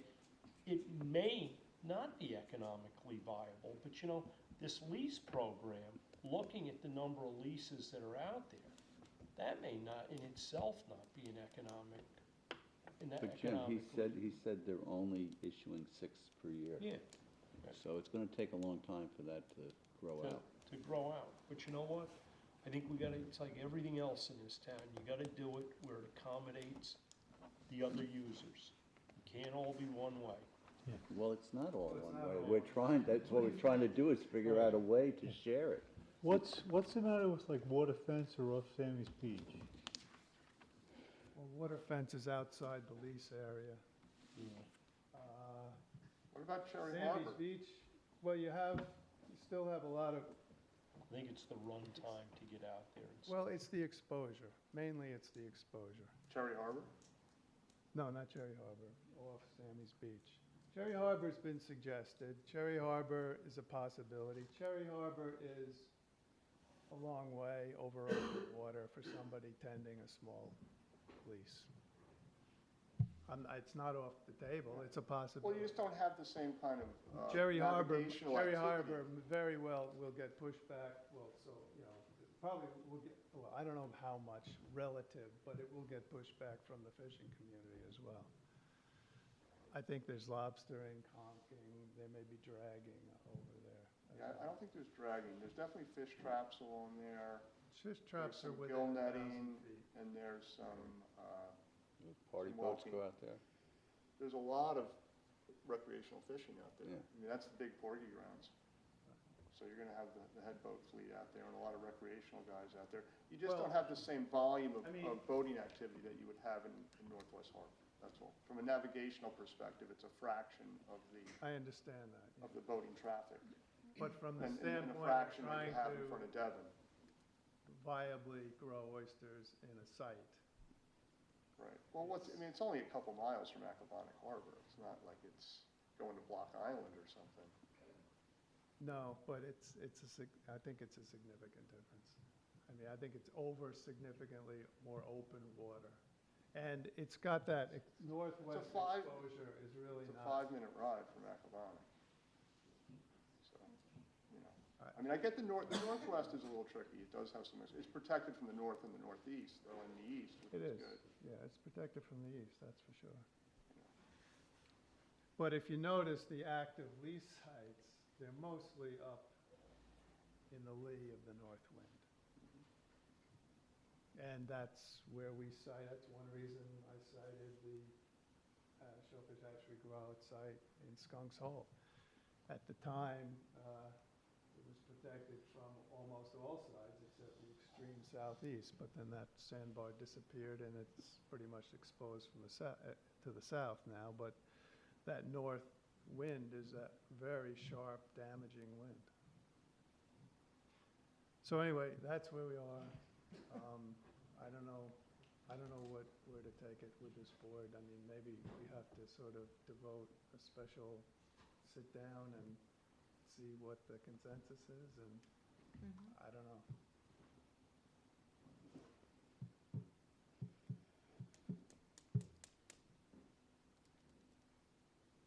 Well, all I can say is I know there's a lot of concerns in the Napier area, and there's a lot of concerns in the northwest area. My personal opinion is we need to fix the lease sites that are currently in Napier before going into any new areas, and to really make sure that navigation in Napier Bay is safe. I mean, as we all know, there's long-standing practices of sailing racing there. There's people that water ski there, paddleboard there, et cetera. I mean, we should fix what we have before we It start seems to me juggling that things that's around. an easy fix. The hard fix is positioning these things. Well, I where don't think it's people are an not easy, gonna I don't be- think it's an easy fix at all. To delineate them better, to mark them better? Well, And- Well, and- the- and it- the marking, the the thing is, lighting you issue know, is we very talk- difficult to We're talking figure here out. about doing all these things. We don't have the authority to do all these things. The But we need Coast to come up Guard, with a the Coast recommendation. Guard defines the markings. Right, but we need to come up with recommendations. I thought that's what our charge was Yes, here. yes. So what I'm saying, I think Francis is saying we need to come up with recommendations. Is that Yes. correct? Yeah. So, Yeah, all these points that we're talking about have been talked about in the county meetings extensively. right, but we've gotten no feedback from them. We had a public hearing 9 months ago. No one has gotten any feedback that I'm aware of. Well, So- they're still they're accepting, taking information in. He said April is when they're going to do that. I mean, Or that's the goal, is Right, April. but I would They think may that, I not would make think it. there would be more of an exchange on this so that, you know, we'd get some feedback. Well, and he then- goes, I think the feedback is at the meetings. If you want to hear it, then go to the meeting. Yeah, that's the last thing I wanted to say. The next meeting is Wednesday. Well, thank you, John. Because that's where the feedback is being exchanged, and they're not ready to come out to the public, you know. Great. No, and John, thank you for doing this. I know it's not an easy endeavor, so, but anyway, thank you for putting the effort in.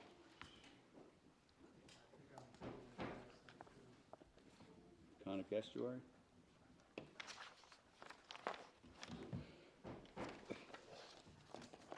Well, Conic Mike Echeverry, Susan and I went to the meeting of Natural Resource Subcommittee, and as I said before, we submitted nomination forms for projects, the East Inlet of Napeag, and also for marsh restoration work in Aquaculture, which was mainly written up by Nicole Mayer, Nature Conservancy.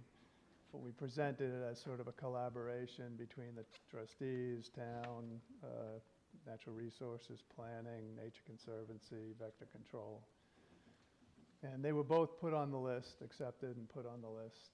And hopefully they'll, actually the marsh project might actually rise fairly quickly in the list, because there was an existing marsh project on the list that was submitted by Natural Resources, I think, a couple of years ago, and I think that superseded another project that was on the list that had been submitted by Natural Resources years before that.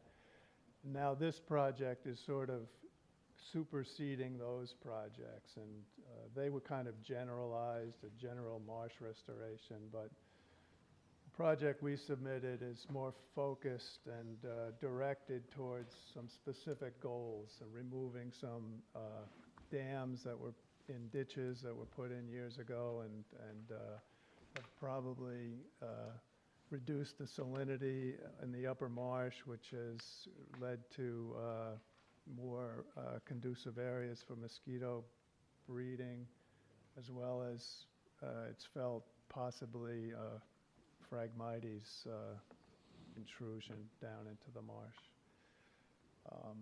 So those are the two projects that that'll be on that list.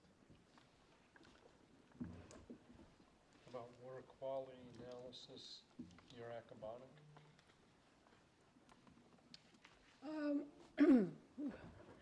I've reached out to Christopher Gobler with regard to the culvert and the installation of microbial units.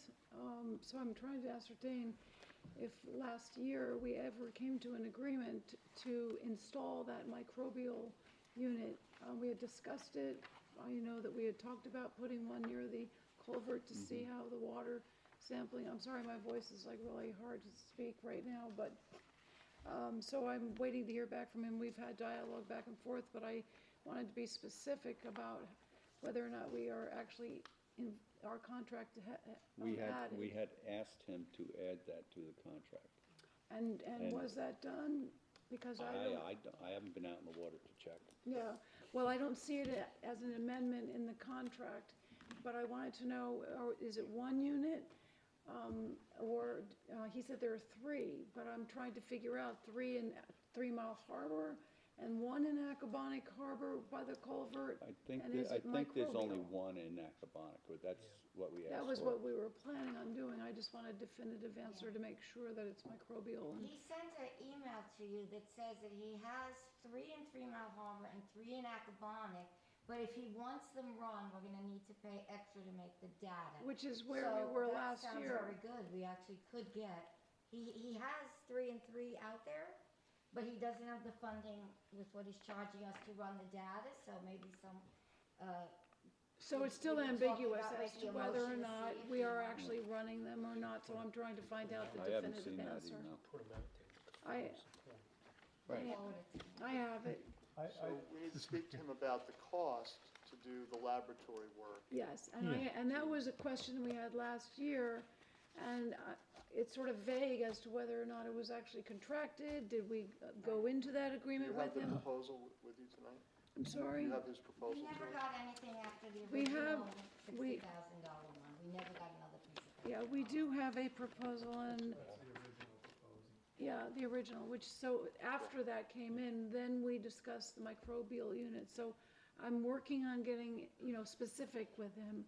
I gave him my cell phone number. I do have his cell phone, but I thought that this dialogue I'd could, like to, I think it might be a good idea to get together with Chris and talk to him about going next forward. year, what we're gonna do, what we can afford, and if there's any way we can maybe modify this whole testing regime to take some things off the table in order to put some other things on the Not table. expand, just And one of the things I'm repurpose. thinking of, is fecal coliforms, and I think we'd have to talk to some of these other groups that are doing coliform bacterial work also, to make sure we're not duplicating our efforts. I mean, the DEC has, they do fecal coliform work all the time, and they have databases that are available for free.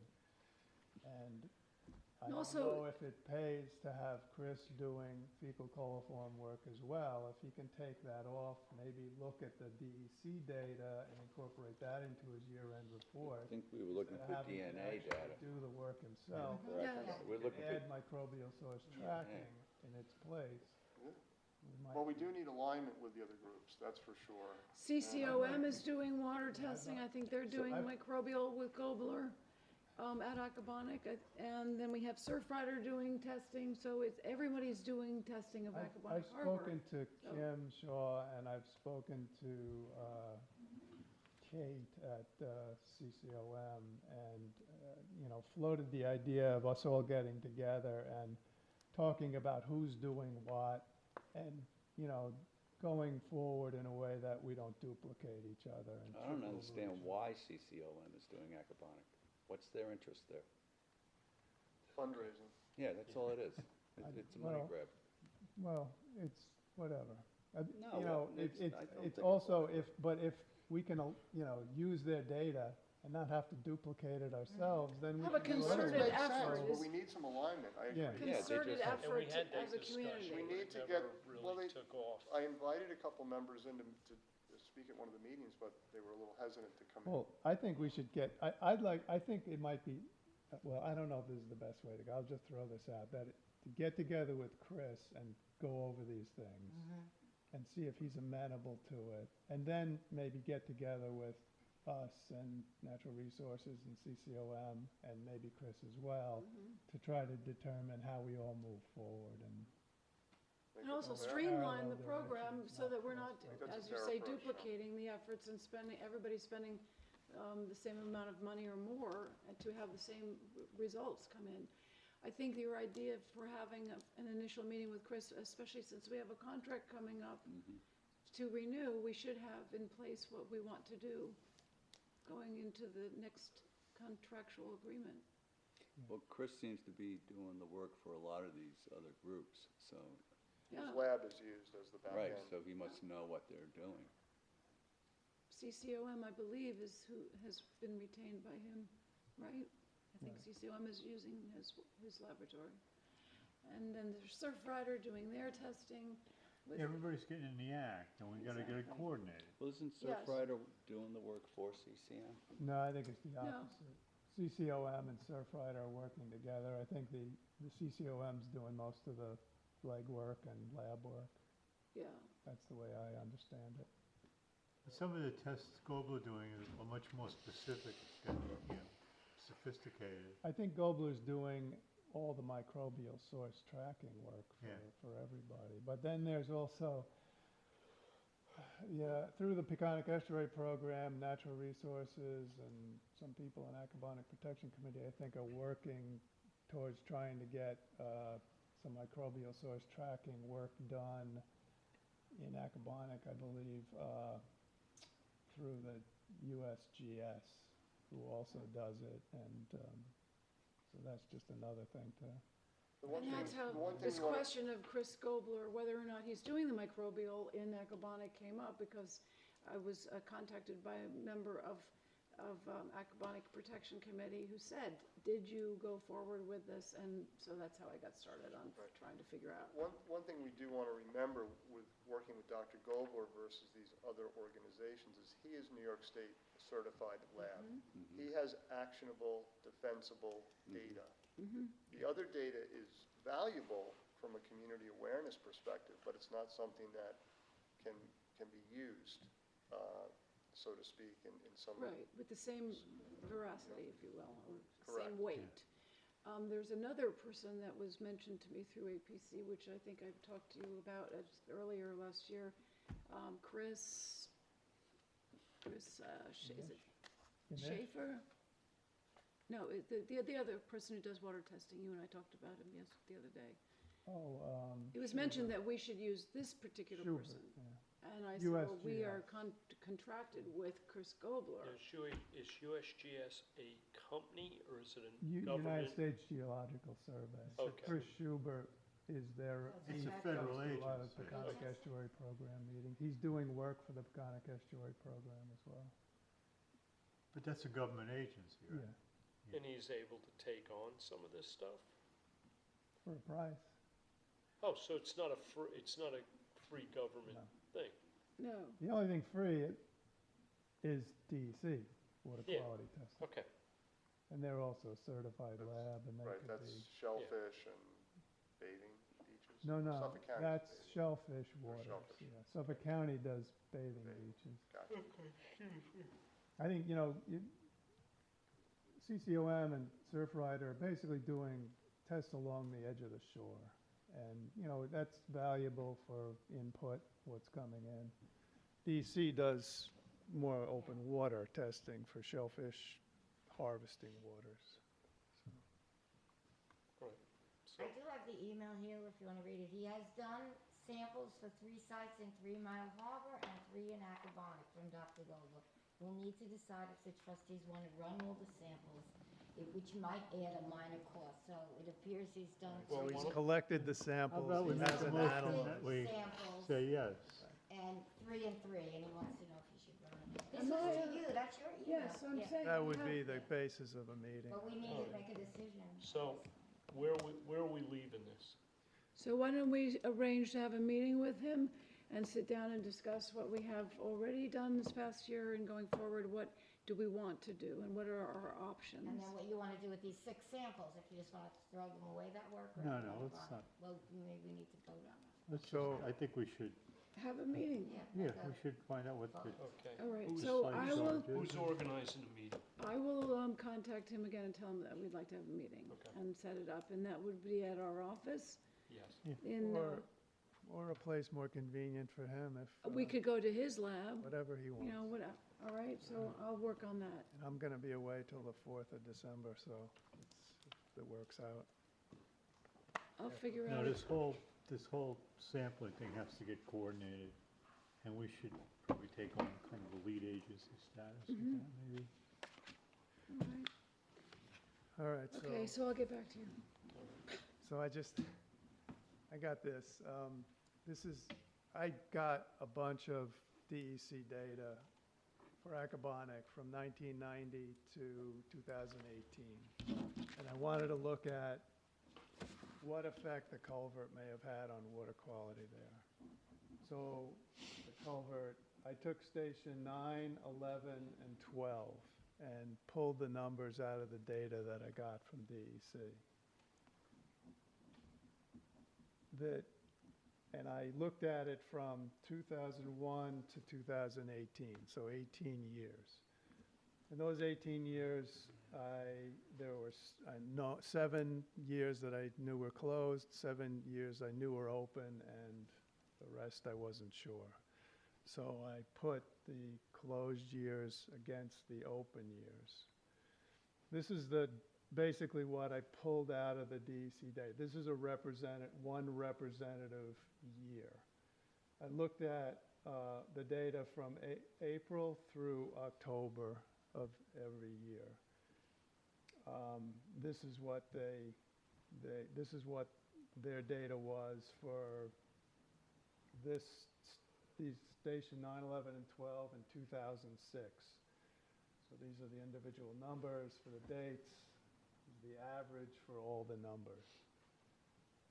So these are the years the culvert was closed, 16, 13, 10, 4, 3, 2, and 1.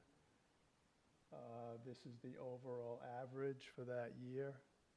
And then same for the culvert that's open year. So the average fecal coliform reading for the closed years the culvert was closed was 26.5 versus 9.7 for the years that the culvert was open.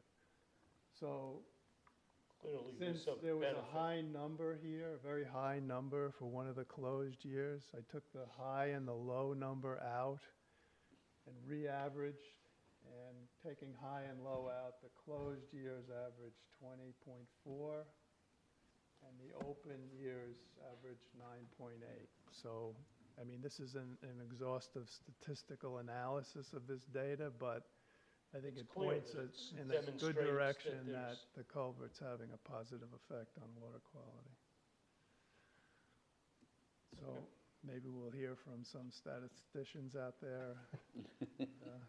That they agree. Poisson theory is to be applied.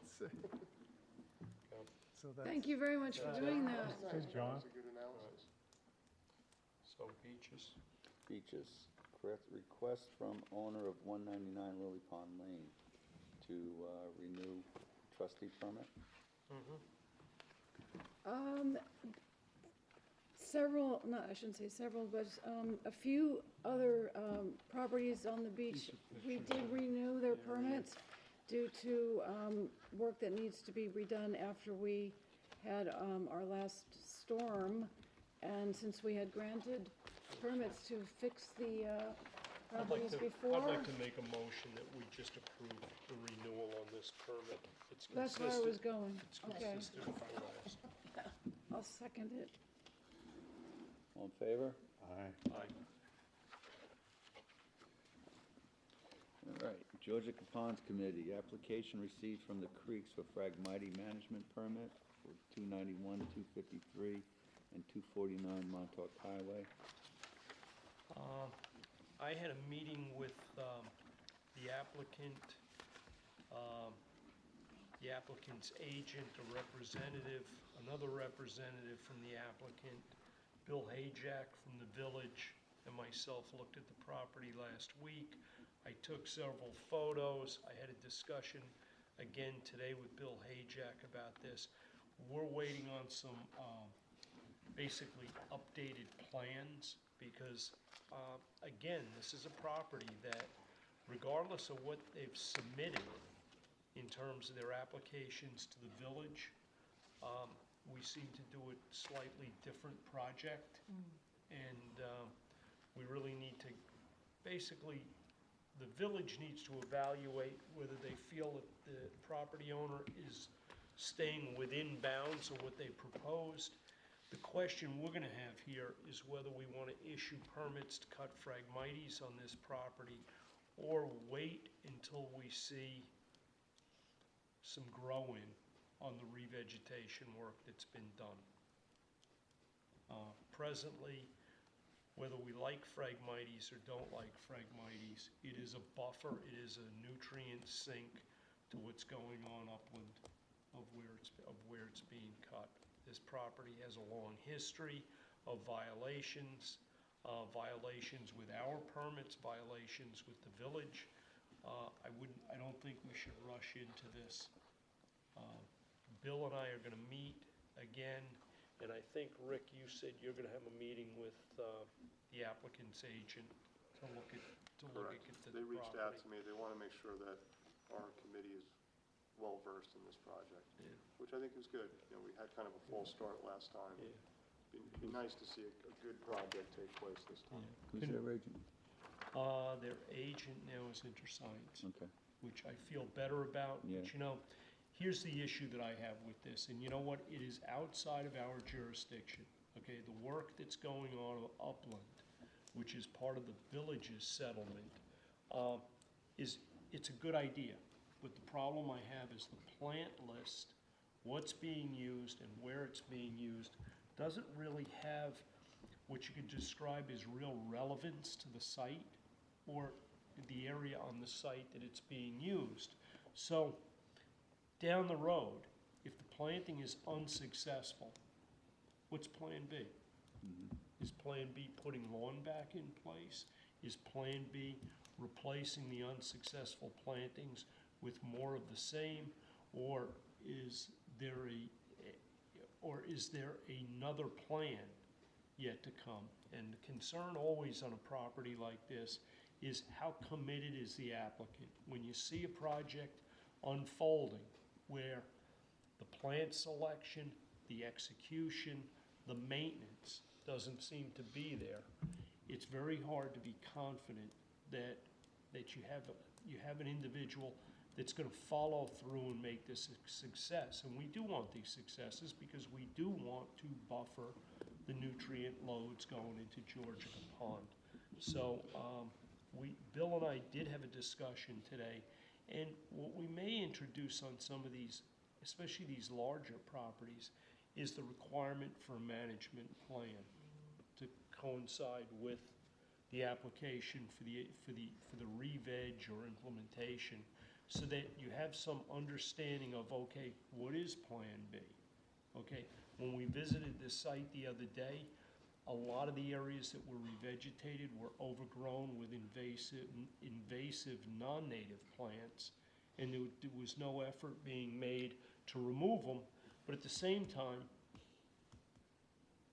I asked that question, well, we don't know whether we're allowed to do that. And I think we're all gonna have to do a better job. And actually, on the 11th, it looks like I'm headed to the DEC with Bill Hayjack, with Brian Frank, and we're gonna start talking about protocols on Phragmites removals and how we can basically get language in permits where there's consistency, and with the goal towards the reduction of the Phragmites, because presently the language in the DEC permits is not something that's going to give you any real measurable control over Phragmites populations. If you actually follow the language in your DEC permit, you will be unsuccessful. So I think there's an opportunity to, one, improve that, also improve the line of communication between our agencies respectively, in the sense that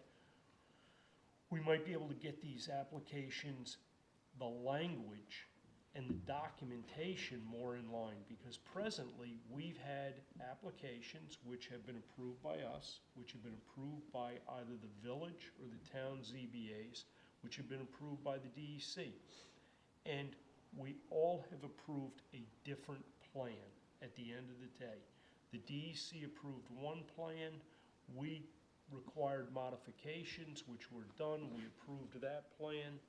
Then the ZBA approved a somewhat different plan, and the applicants don't come back to us and say, well, we want to get this all on one side, onto one page. They do a completely, in one case, a completely different version of it, and it's very difficult to get compliance when, at the end of the day, we're all looking at a different project. So that's the other goal of this meeting. That should be really helpful for our board, Jim, Well, and for the other boards in town, so it's a really Do you worthwhile find that the effort. last application that is approved by a particular department is the one that ends up being then implemented? Susan, Is there that? Susan, in theory, that's true. But for that to actually work, it would mean that individual would have to go back to the other 2 or 3 Right. agencies and file modifications and get acceptance. No, I'm on agreeing those. that I think Yeah, it so- all has to be consolidated. And But I'm wondering if just mentally, they're saying, okay, we got the trustee approval, we got the zoning board approval, and then we have our last approval, that's what we're going with. But you know what? I think if we can get the DEC, which basically they're at the top of the food chain here, if we can get them in line with what we're at, with what we and the village and the town would be asking, we can make great inroads. I mean, I've mentioned it a bunch of times. We get a lot of these applications in where you have to look at them. They have their DEC permits. They've already got DEC permits, but the plant lists have no relevance to Georgia Pond, to Hook Pond, or the areas where these projects are gonna go. And you ask yourself, well, what was the review process that was used on this? Then the village and the town look at it, and we look at it, and our assessments are very similar. We're far more in line, and we're getting better all the time. But the big discrepancy becomes when you're facing an application where somebody has the upper agency's approval, and you're trying to get them to modify, they agree to our boards, but at the end of the day, it's gonna be a lot better if we can all get on the same Do page. we know if DEC actually does a site visit on these applications? They do, or they're supposed to, but I don't know. That's part of the discussion. So are you saying that if the DEC gives an approval based on certain conditions, and then we in the village agree on more stringent We conditions, regularly do. they don't have to follow those? No, what basically has been happening, and we just had one, an example would be number 1 Association Road. They had DEC approval literally for years before they got approval from us and before they got approval from the town. Okay, the job got done. We weren't notified of commencement, neither was the town. We weren't notified of completion, we actually were notified of completion, but we were only notified of completion after we called and said, hey, have you started that job yet? Yes, we did. Then we've completed it. Brian, Frank, and I went over there, visited the property, and the project that was completed, and we realized at that meeting that the plan that we approved and the plan that the town ZBA approved were Totally different? were very different, okay? And the plan that the DEC approved was even more different. And the project that we looked at was neither, okay? So how does it get consolidated It then? wasn't any of them. And, What is the answer to consolidation so and that really, everybody's at on the that point, same, yeah. on the same page? yeah, well, so, Is that an entry into a database that would be You kind of have available to get the to? DEC to look at our more specific. I think what it Knowledge. really comes down to is when an application is coming through before all of the agencies, if we have a dialogue with them, where we interact on those applications with each other, I think we can do a better service to the applicant and to our respective boards. And, you know, the DEC is overtaxed in a lot of respects, so what Francis brought up, do they actually come out and look at it? Yeah, they ultimately get out there. I mean, when you close out a DEC permit, you send your 4 or 8 photographs in. But they don't, they probably don't look at the site before making a decision on awarding the permit. They're also probably I'll tell you acting, what they don't do. When you've completed a permit, this I know. When you completed a permit, you've submitted completion paperwork, you hear nothing back at all. And you may not hear from the DEC for over a year. And when you think everything's fine, Get a and violation. it's, yes, okay, and it's all done, one day, out of the blue, you will hear from some DEC individual that did come out, did look at the property, and said, yeah, the job's done, but how did we end up with this? Or how did we end up with that? And even when it's not a violation, it's clearly an issue of, not for nothing, guys, it's hard for me to even remember what I did, 2 weeks ago than what I did a year and a half ago. And, if we could help the DEC in that respect, when these permits are getting closed out, we're here, we're on the ground. I'm on the ground, Brian Yeah. Frank's on the ground, Billy Hajak's on the ground. To go visit these sites and have an understanding that we provide documentation back to them that certainly I would think they would be more trusting of than the documents that maybe they get from an applicant, because, let's face it, It's too bad there's not a way technologically to have all of this so that you can go into the applicant's file, every agency and every department, to Well- see what's happening in time. maybe somewhere down the line that's It's a possible, whole but I don't different- even think we need something quite that, Well, it's like having a that- medical record. You that, check into the I'm not medical going, record I'm and there not it all going, is. I'm not going for all of This that is like right the now. pot calling the kettle black here with us. Yeah. Yeah, really. Well, it's Yeah, more 'cause you- streamlined Yeah, system. you're talking about the technology. Arlene, how's that going? Well, you have to admit, it You is a know? more streamlined, New you know, if you could computer just coming. tap into it, you could see how this is, you know, what each department has recommended and approved. We need our own IT department. I don't think Well, they we gotta had our share own that IT file with department, us. but the Well, problem more with job that department opportunities. is they were conducting covert ops when,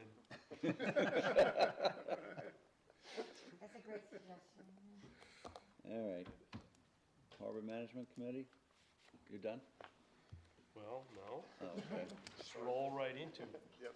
So we've had a series of meetings with the Clearwater Beach and Lionhead Property Owners Association. We started to talk about this at the last meeting, and I believe we came to a meeting of the minds regarding the 2018 permit. We were waiting for the payment from the communities for the 2018 dredging, which has been received at the office. Is that correct, Arlene? The payment was received? Yes, the payment was received, yes, Great. deposited and cleared. And, you know, we had some good discussions on some ideas for moving forward, creating some more options for their community to either use the sand on their beach, to have the sand placed on an association of private property owners, beach and the association, or on a trustee beach, all of which are in the littoral drift. So we've created some options looking forward. The community is, I think, very receptive of that idea going forward into 2019. So we really have two matters tonight. One is the closeout of the 2018 dredging permit and a discussion about some of the new parameters of the 2019 permit. So last time we were close to making a motion to close out the permit, but we wanted to make sure that the check had arrived at the office. I think if we want to make a motion, we're ready. So I think, you know, I'd like to make a motion to close out the 2018 dredging I will permit. second for it. Creek. Can I ask one question? Yep. Oh, of Is course. there any limit as to how long they can keep that material stockpiled over there? Well, Well, that's a it- discussion, I think, for the 2019 permit going forward. if Okay. That's okay. So can we continue the deliberation on 2018, then open up the discussion for 2019? Oh, you want to close 18, I'm sorry. Yeah, so I'm seconding the close, your All in motion. favor? All right. Aye. Aye. Okay, and then Jim met with Chris, I think, this week, and they framed out some of the new thoughts into the 2019 permit. And, you know, the volume of material varies that they need to remove every year. You know, 2018 was a lighter year, a couple of years back was a much greater year. So some of the wording, you know, will reflect allowing up to a maximum amount. So it gives them a little more flexibility, just like being able to move the sand if they don't need it on their beaches. So those are some of the concepts that went into the permit. Everyone has a copy of it. Hopefully everyone's had a chance to at least start to look at it. I have just a initial question. I'm looking here where it says that the dredged sand shall be temporarily stockpiled. And I'm just wondering if we could be specific about how long temporary Well, means? that's what Francis just said. Oh. Typically, DEC, in the language of their permits, will say, you know, materials will be dewatered for 14 days before they're distributed.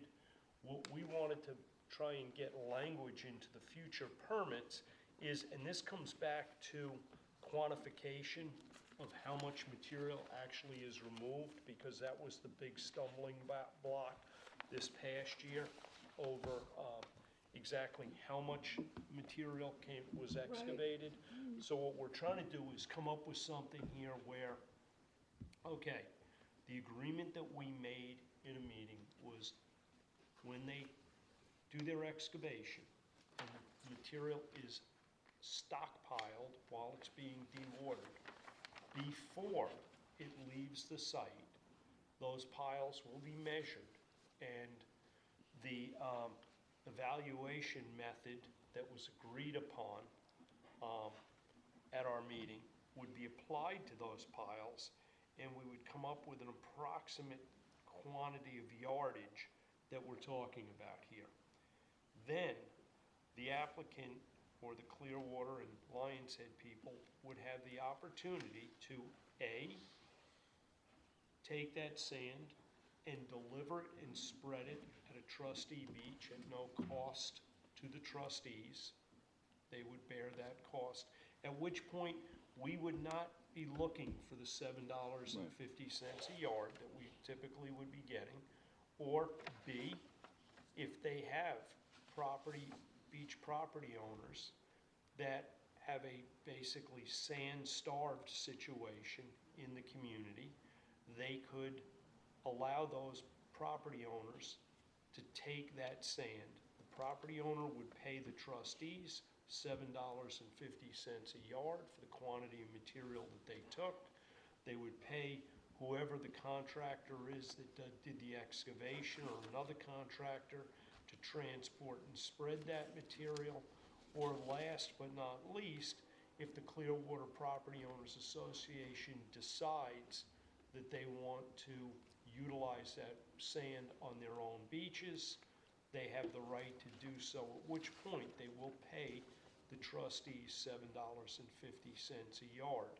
Now, what we are looking to do to stop is the practice that had been going on there before, where large quantities of sand were being permanently held on site, okay, that were neither used for backing up their bulkheads, which was what the original agreement with the town ZBA was to keep approximately 500 yards of material on site to be available for maintenance work on their bulkheads, because they do get a fair bit of overwash in a good heave down there.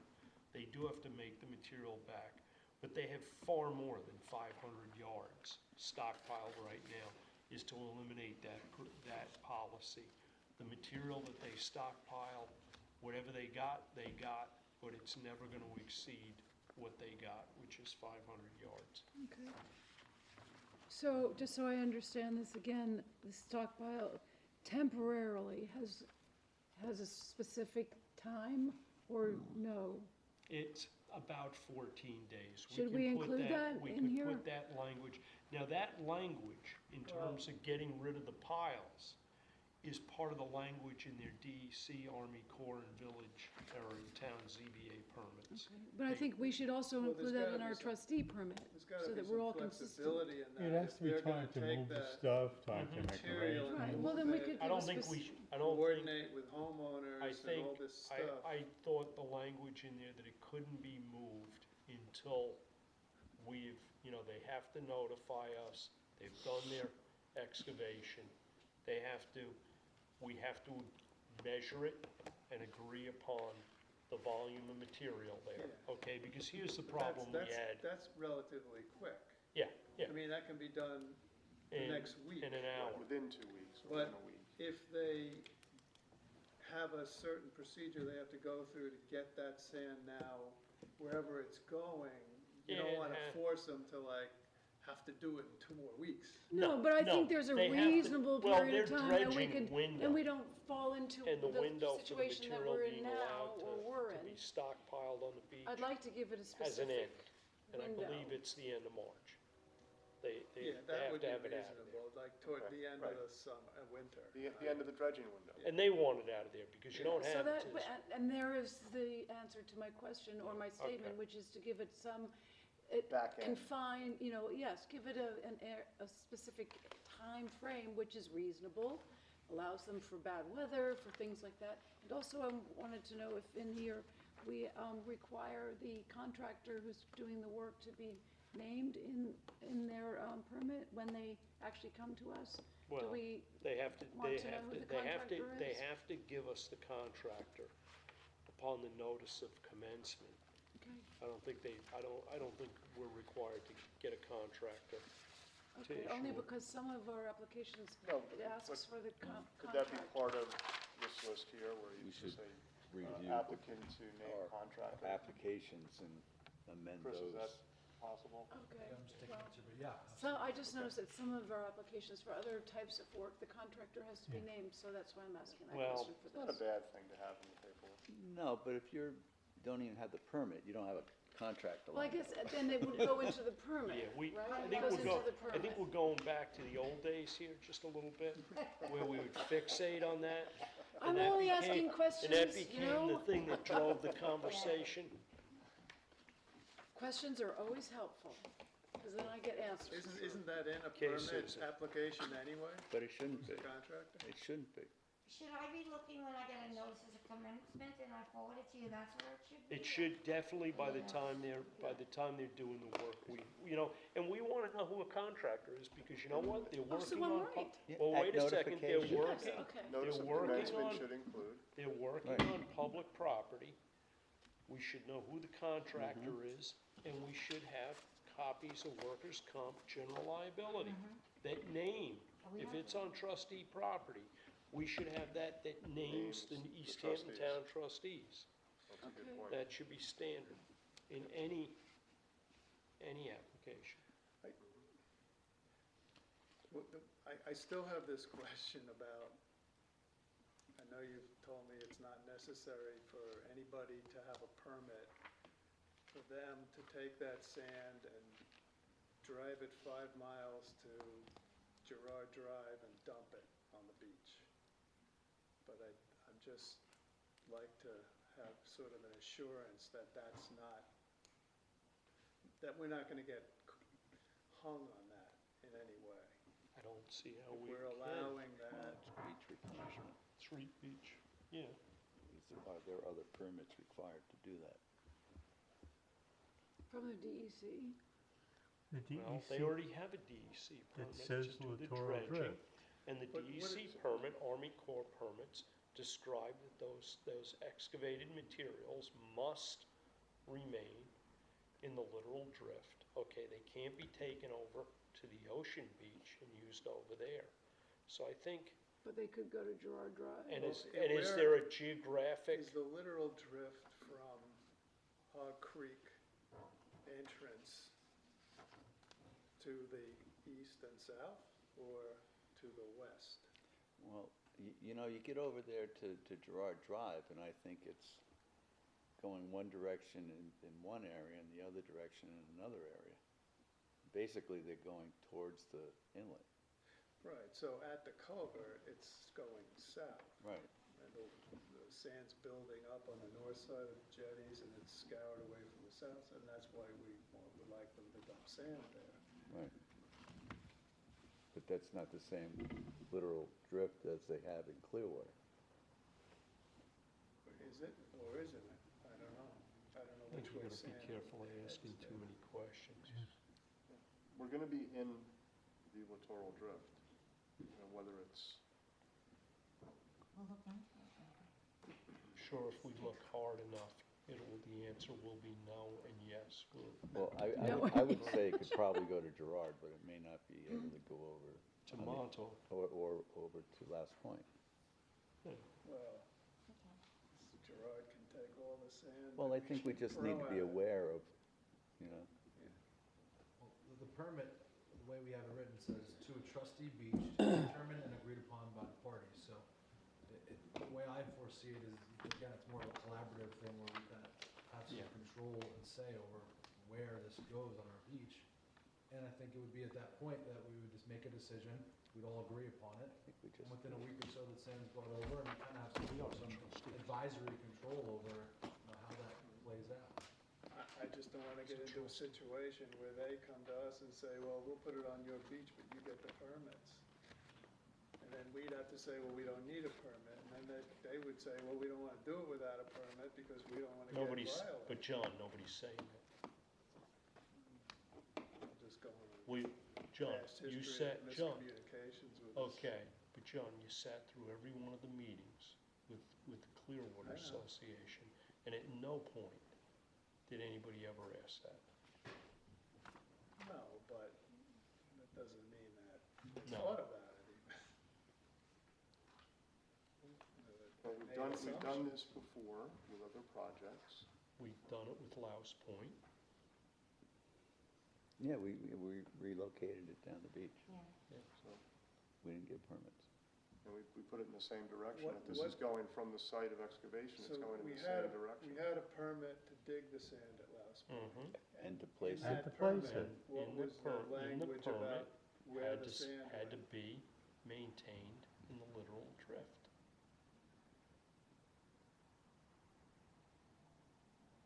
It's a pretty relevant reference.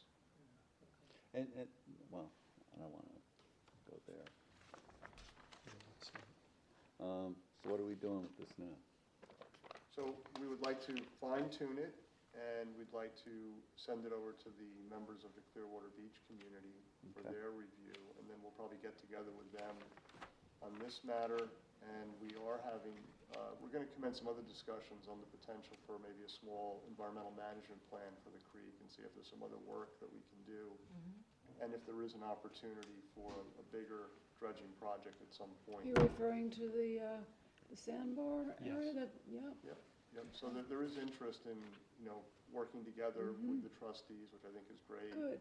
And, so, it looks like, we're working towards a nice dialogue going forward. Excellent, good job, thank you. I'd just like to make sure they fully understand that if they want to keep it, they don't want to ship it to a trustee beach, and they don't want to put it on their beach, like they didn't want to put the sand they dredged last time on their beach, that they understand completely that they can't just stockpile it. We've just discussed that. That's in here where it says they That's why can't I'm- stockpile more than Yeah, and 500. I think we had that discussion in basic terms at the last meeting, and I think there was a general consensus that there was agreement that having some options was a big improvement, and they realized that, the sand has to be disposed of properly within the framework of all the permits, and that if they were gonna use it, they had to pay, that there were probably homeowners in their association, beachfront owners, that would need from time to time. So I think we've created as much flexibility as, Humanly possible. as we can do within the framework that we have. Well, if you refer But to that- page 3, Fine the tuning that, item John's number gonna 3. require a sit-down with the community, and, Mr. Carfaro did reach out and ask when we're done polishing this up to please send it over for his team to look at, and I think, we should get together with them again to make sure your question, and they may have similar questions.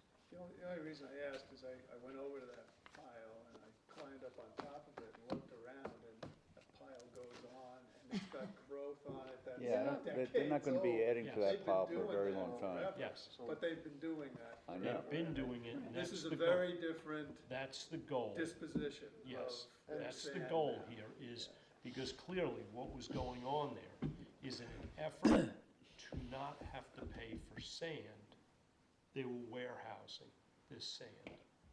And, But they would have to pay for it as long as it stays on their property. well, they were basically, they weren't paying until it was spread on their beach or whatever. I think we're getting That was the Getting main past that. issue, And, John, that was the main issue to begin with this, that started this whole, And I think, a discussion. to a large degree, what went on down there, occurred because our board was not disciplined in following up on what was going on and whether it was conforming to the permit. And that was the dilemma Rick and I found ourselves, and John, you, in dealing with them, is, hey, if nobody's really following up with you and making sure that this is happening, this is the kind of stuff That happens. that occurs. And I think moving forward, I'm pretty confident, now that John's talking, I'm not sure anymore. Be strong, Jim, be strong. I'm pretty confident that everybody understands each other here, because as we discussed, they are facing renewals on some of their permits in the next few years.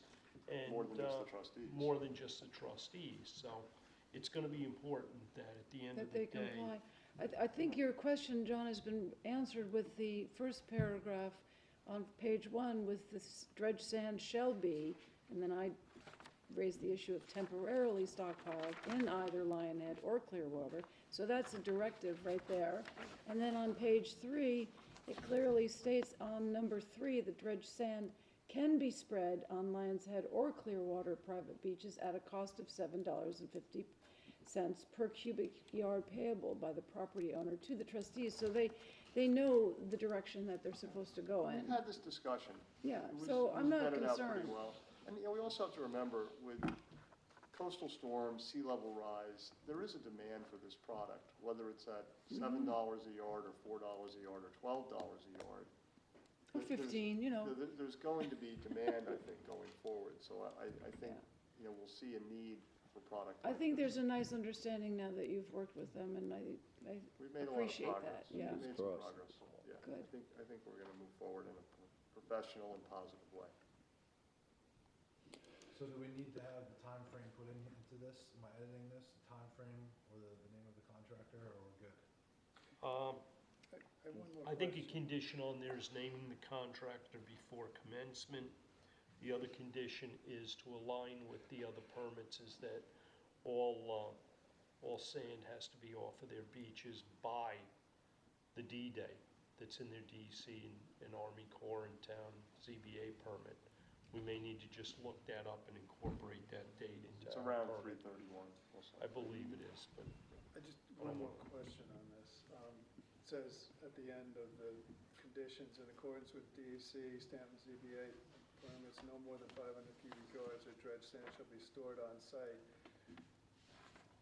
Our understanding is that's total. total, Could their understanding be that's per dredge event? no. No, we have to, you know what, good point. And what I about the think- existing sand? That's, We're gonna try and ignore that existing sand, because as John described, that shit's been there right, for but years. so, is this going to allow them to add another 500 yards to that? That sounds like it to me. Well, And we might No, have to eat because- that as no. long as we stick to 500 No, yards no. total. Right. no, 500 yards is all they're gonna be able to basically pile up and keep on the site. But if you put 500 yards this year, and you didn't use it up when you come in next year, you already have 500 yards, so there's nothing to store. ZBA, all that stuff specifies that the sand be left there for a specific purpose in a specific Yeah, amount, which but is you know what, 500 but you know what, yards. John, Yeah, but what they've John's already- saying is true. What appears that has been going on there Mm-hmm. is this year we kept 500 yards, next year we kept 500 yards, but we didn't dig or use 500 yards in the In the backfilling. over the period of time. We've just kept adding to That's this. That's So what we what- agreed to in the closeout of this plan. So how does the Yeah. language change That we're then to just prevent that accepting from what's there happening? and, I think More we than just 500 maybe cubic yards clarify total that of dredged sand shall be a stored little on bit. site. So that, I mean, I could see, you know, they might Well, continue it said to wanna available do sand that. must be 500 distributed. I mean, they only took 700 yards, or that was the agreed upon amount they took out this year. That's almost all the sand. 500 yards is almost all the sand. okay, but that's the reason, John, that we're gonna be measuring the piles, okay? So that we're not so that the contractor is not engaged in quantifying what he took out. We will measure the materials with them, and that's. So we're assuming, and we're assuming that they're assuming, that they dig the sand, they pile it up on the side, we measure it, we all agree on how much sand And is there. then, They've got till March 31st to get to rid of it. dispose of that sand. And they want, and trust me, they want to dispose of that sand I'm sure they as do. early as they I'm sure can. they do, but what if they don't and can't, and, or for At some that reason point- that at doesn't work that out point, for them? They are agreeing to transport said sand to a beach that we've agreed upon and spread it. And we will not charge them $7.50 a yard, because it'll be going to a trustee beach. So if a certain time frame lapses, whether it's March 31st or some other time, then the Prior default to. is trustee beach number one. So if that sand is to be on your beach, you know, by March 31st, then they agree that they will. They move the default sand to a the trust- trustee They'll beach. agree to go to They- number one. Yeah. So and there if- should be and- some and deadline Chris- before March 31st. And Chris, if you could fine tune your language a little bit Yeah, that's what I'm trying to do. to make sure So if they can't get anything together by February, this says that they're committed to go through the expense of trucking it over to our beach By and the distributing it 31st of onto our March, beach. it's gotta be on a beach. Should we include any specifications, so it's not just dump truck backing up to the curb? No, and- yes, it has to be Spread. delivered and spread. That language is in there.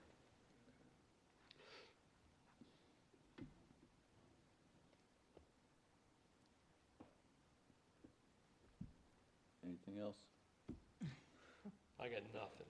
No, Good. so we're gonna refine this, send a copy to the Clearwater and Lion With them. folks, and then we'll do a follow-up meeting with them on a committee basis. Yep. All right, Napeag Lazy Point, we have an application from the Devon Yacht Club located at 82 Bendigo Road for jetty replacement. I'll make this real easy. Spoke to Jim Walker a couple days ago. He doesn't have DEC permits yet. We're gonna wait a little bit until such time as he does. Okay. 3 Mile Harbor Transient Mooring Program, 2020 to 2024. We put out a notice to bidders. We got one reply from Seacoast Enterprises. I think maybe, this is the only copy, maybe Arlene will scan this and send it around to everybody, and you can look through it and approve it at a future meeting. Mark Mendelman was here early before the meeting started, so he's aware that's gonna be what we do. So table to next meeting.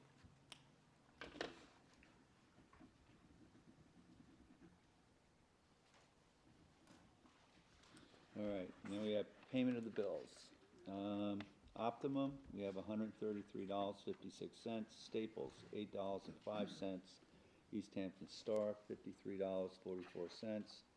The Press Group, $468. East Hampton Business Service, $23.40. Van Dyke and Hand, Certified Public Accountants. There's Sorry, not- the bill is probably there, but, They didn't charge us anything. That's- I know they did. we can table it till the next meeting. They're our accountants, so they only send us a couple of bills a year, it's probably pretty good.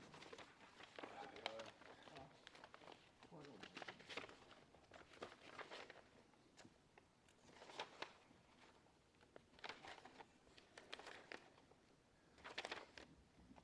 Okay, Van Dyke in Hand, $1,170. And that's for cleanup and assistance with QuickBooks, preparation of payroll tax returns for second and third quarter, and conferences. We have Seacoast Enterprises, $18.59. Bistrian Materials, Inc., $1,562.50. What is this for? Yeah, I'm what is assu- that? I'm I think assuming, that's the fresh pond. but I thought we We did Fresh Pond last approved month? Fresh Pond last month. Yeah, so did I. I wasn't here. Yeah. I'll look in the minutes from the last Okay, meeting. I'm pretty and sure it'll that tell us was if we already paid it. approved. And I don't remember the amount, but It was around. Sorry, I had some Yeah. help with the bills too. it's a half day. East Hampton Marina, $2,622.24. What was that for?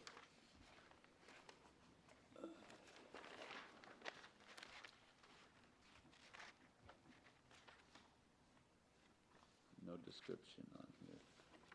We have two This bills from East materials Hampton was Marina. paid last month, yes. There are two bills here from There it East is. They Hampton sent us Marina. another bill, I like that. Okay. Okay, well, before you go and What put is it on the list to pay, Yes, absolutely. please check and Yes, see you if got we've it. already Is paid. that the same Sorry amount? about that. Same amount.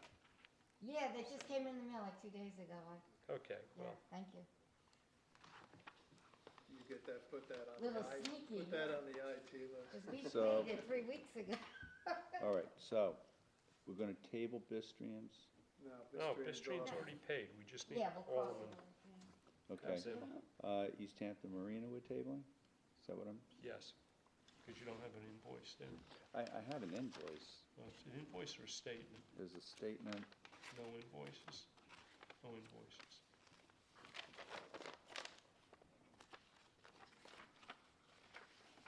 Now, there's your invoice. Is it for winterizing the boats? We brought them both out of the water. Yeah. It's for fuel, filters, spark plugs, grommet inserts. We can wait till the next meeting on that. No, it's here. We winterized both of the pump out boats and Of course. and pulled out of the water. All right, so we'll put that on here. Whittendale's, $108.63. And what was that for? That was for Bill's, Brian's. Peggy's. Oh, okay. Bill's, yeah. Bill, Peggy, Peg. And East Hampton Marina, $882.84. And that's for,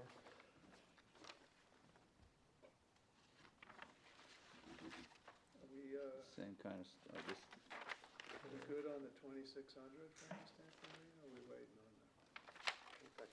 hold on, below it, here. There's East Hampton Marine again. there are two East Hampton Marinas.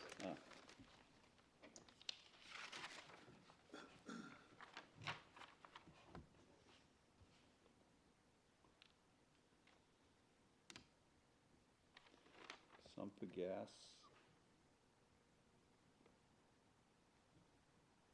Filter replacement, corrosion inhibitors.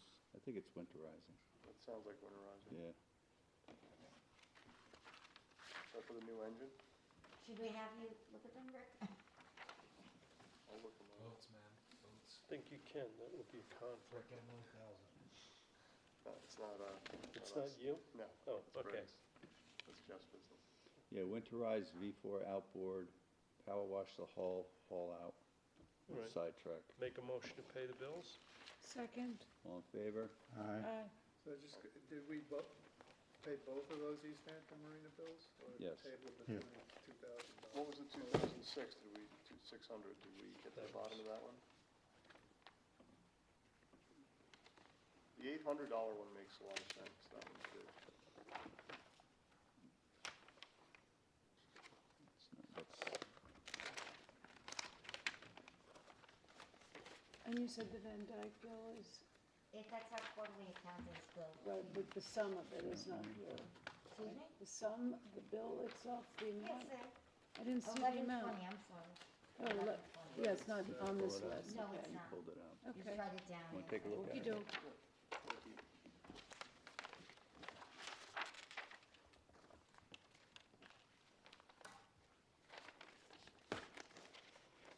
In the future, if it's a multiple bill, I can scan it out before the meeting, so it's a winner review.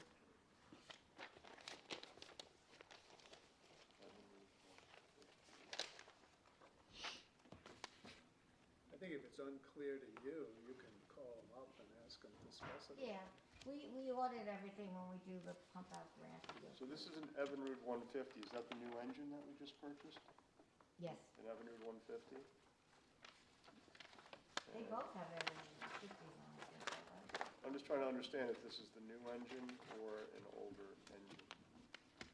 The new engine costs more to winterize. Our new engine is an Everroot 150, Well- and the Montauk engine is an Overroot 50, which is old and semi.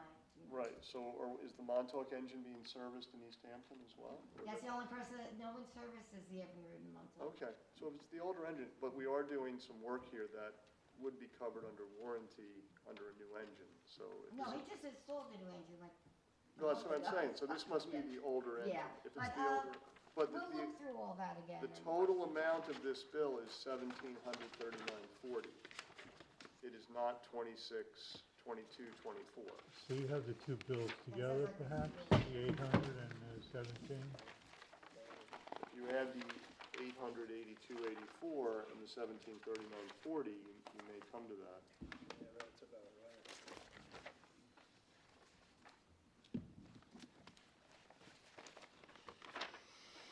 So Can the we 20, take yeah, the 26, 22, 24. But I have two separate bills here. One is 2622 and the other one is 882.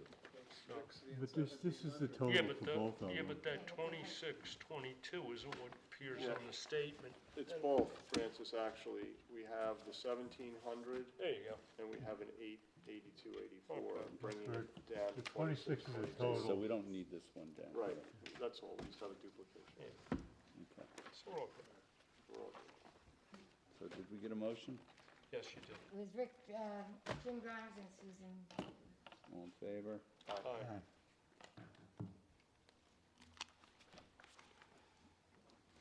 Anybody have anything else? Minutes. Oh, minutes. September 23rd. I looked at them, I looked at them, make a motion to accept them. second, All in favor? Aye. October 18th? I looked at them, Me too. make a motion, Second. All in favor? Aye. And October 28th? I looked at them, Make a motion. second, All in favor? Aye. Financial report for the month ended October 31st, 2019.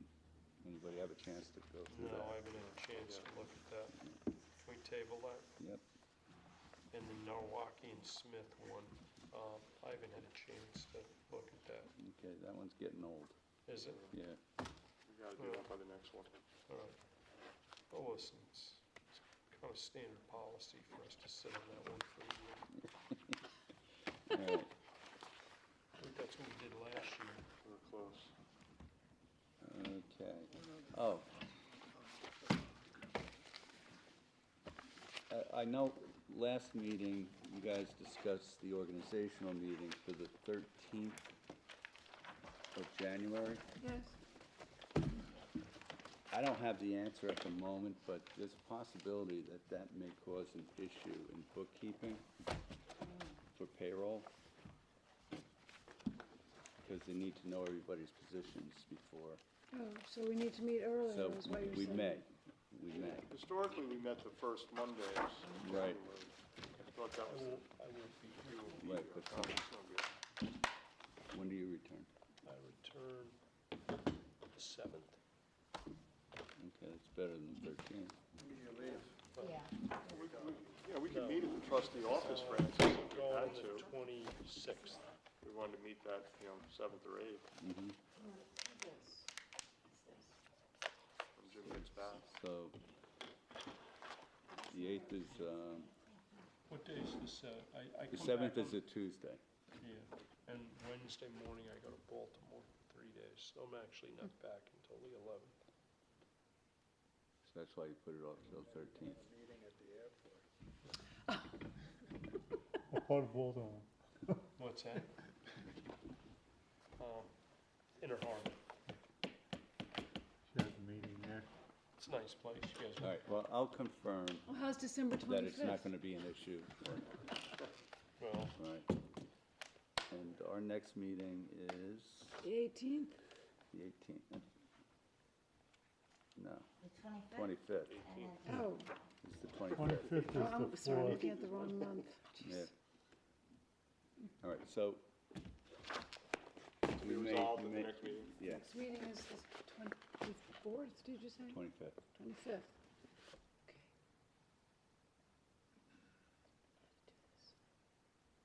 Nothing else? I won't be at that meeting, so make sure you get a quorum. tell you what, should be a fast one then, John.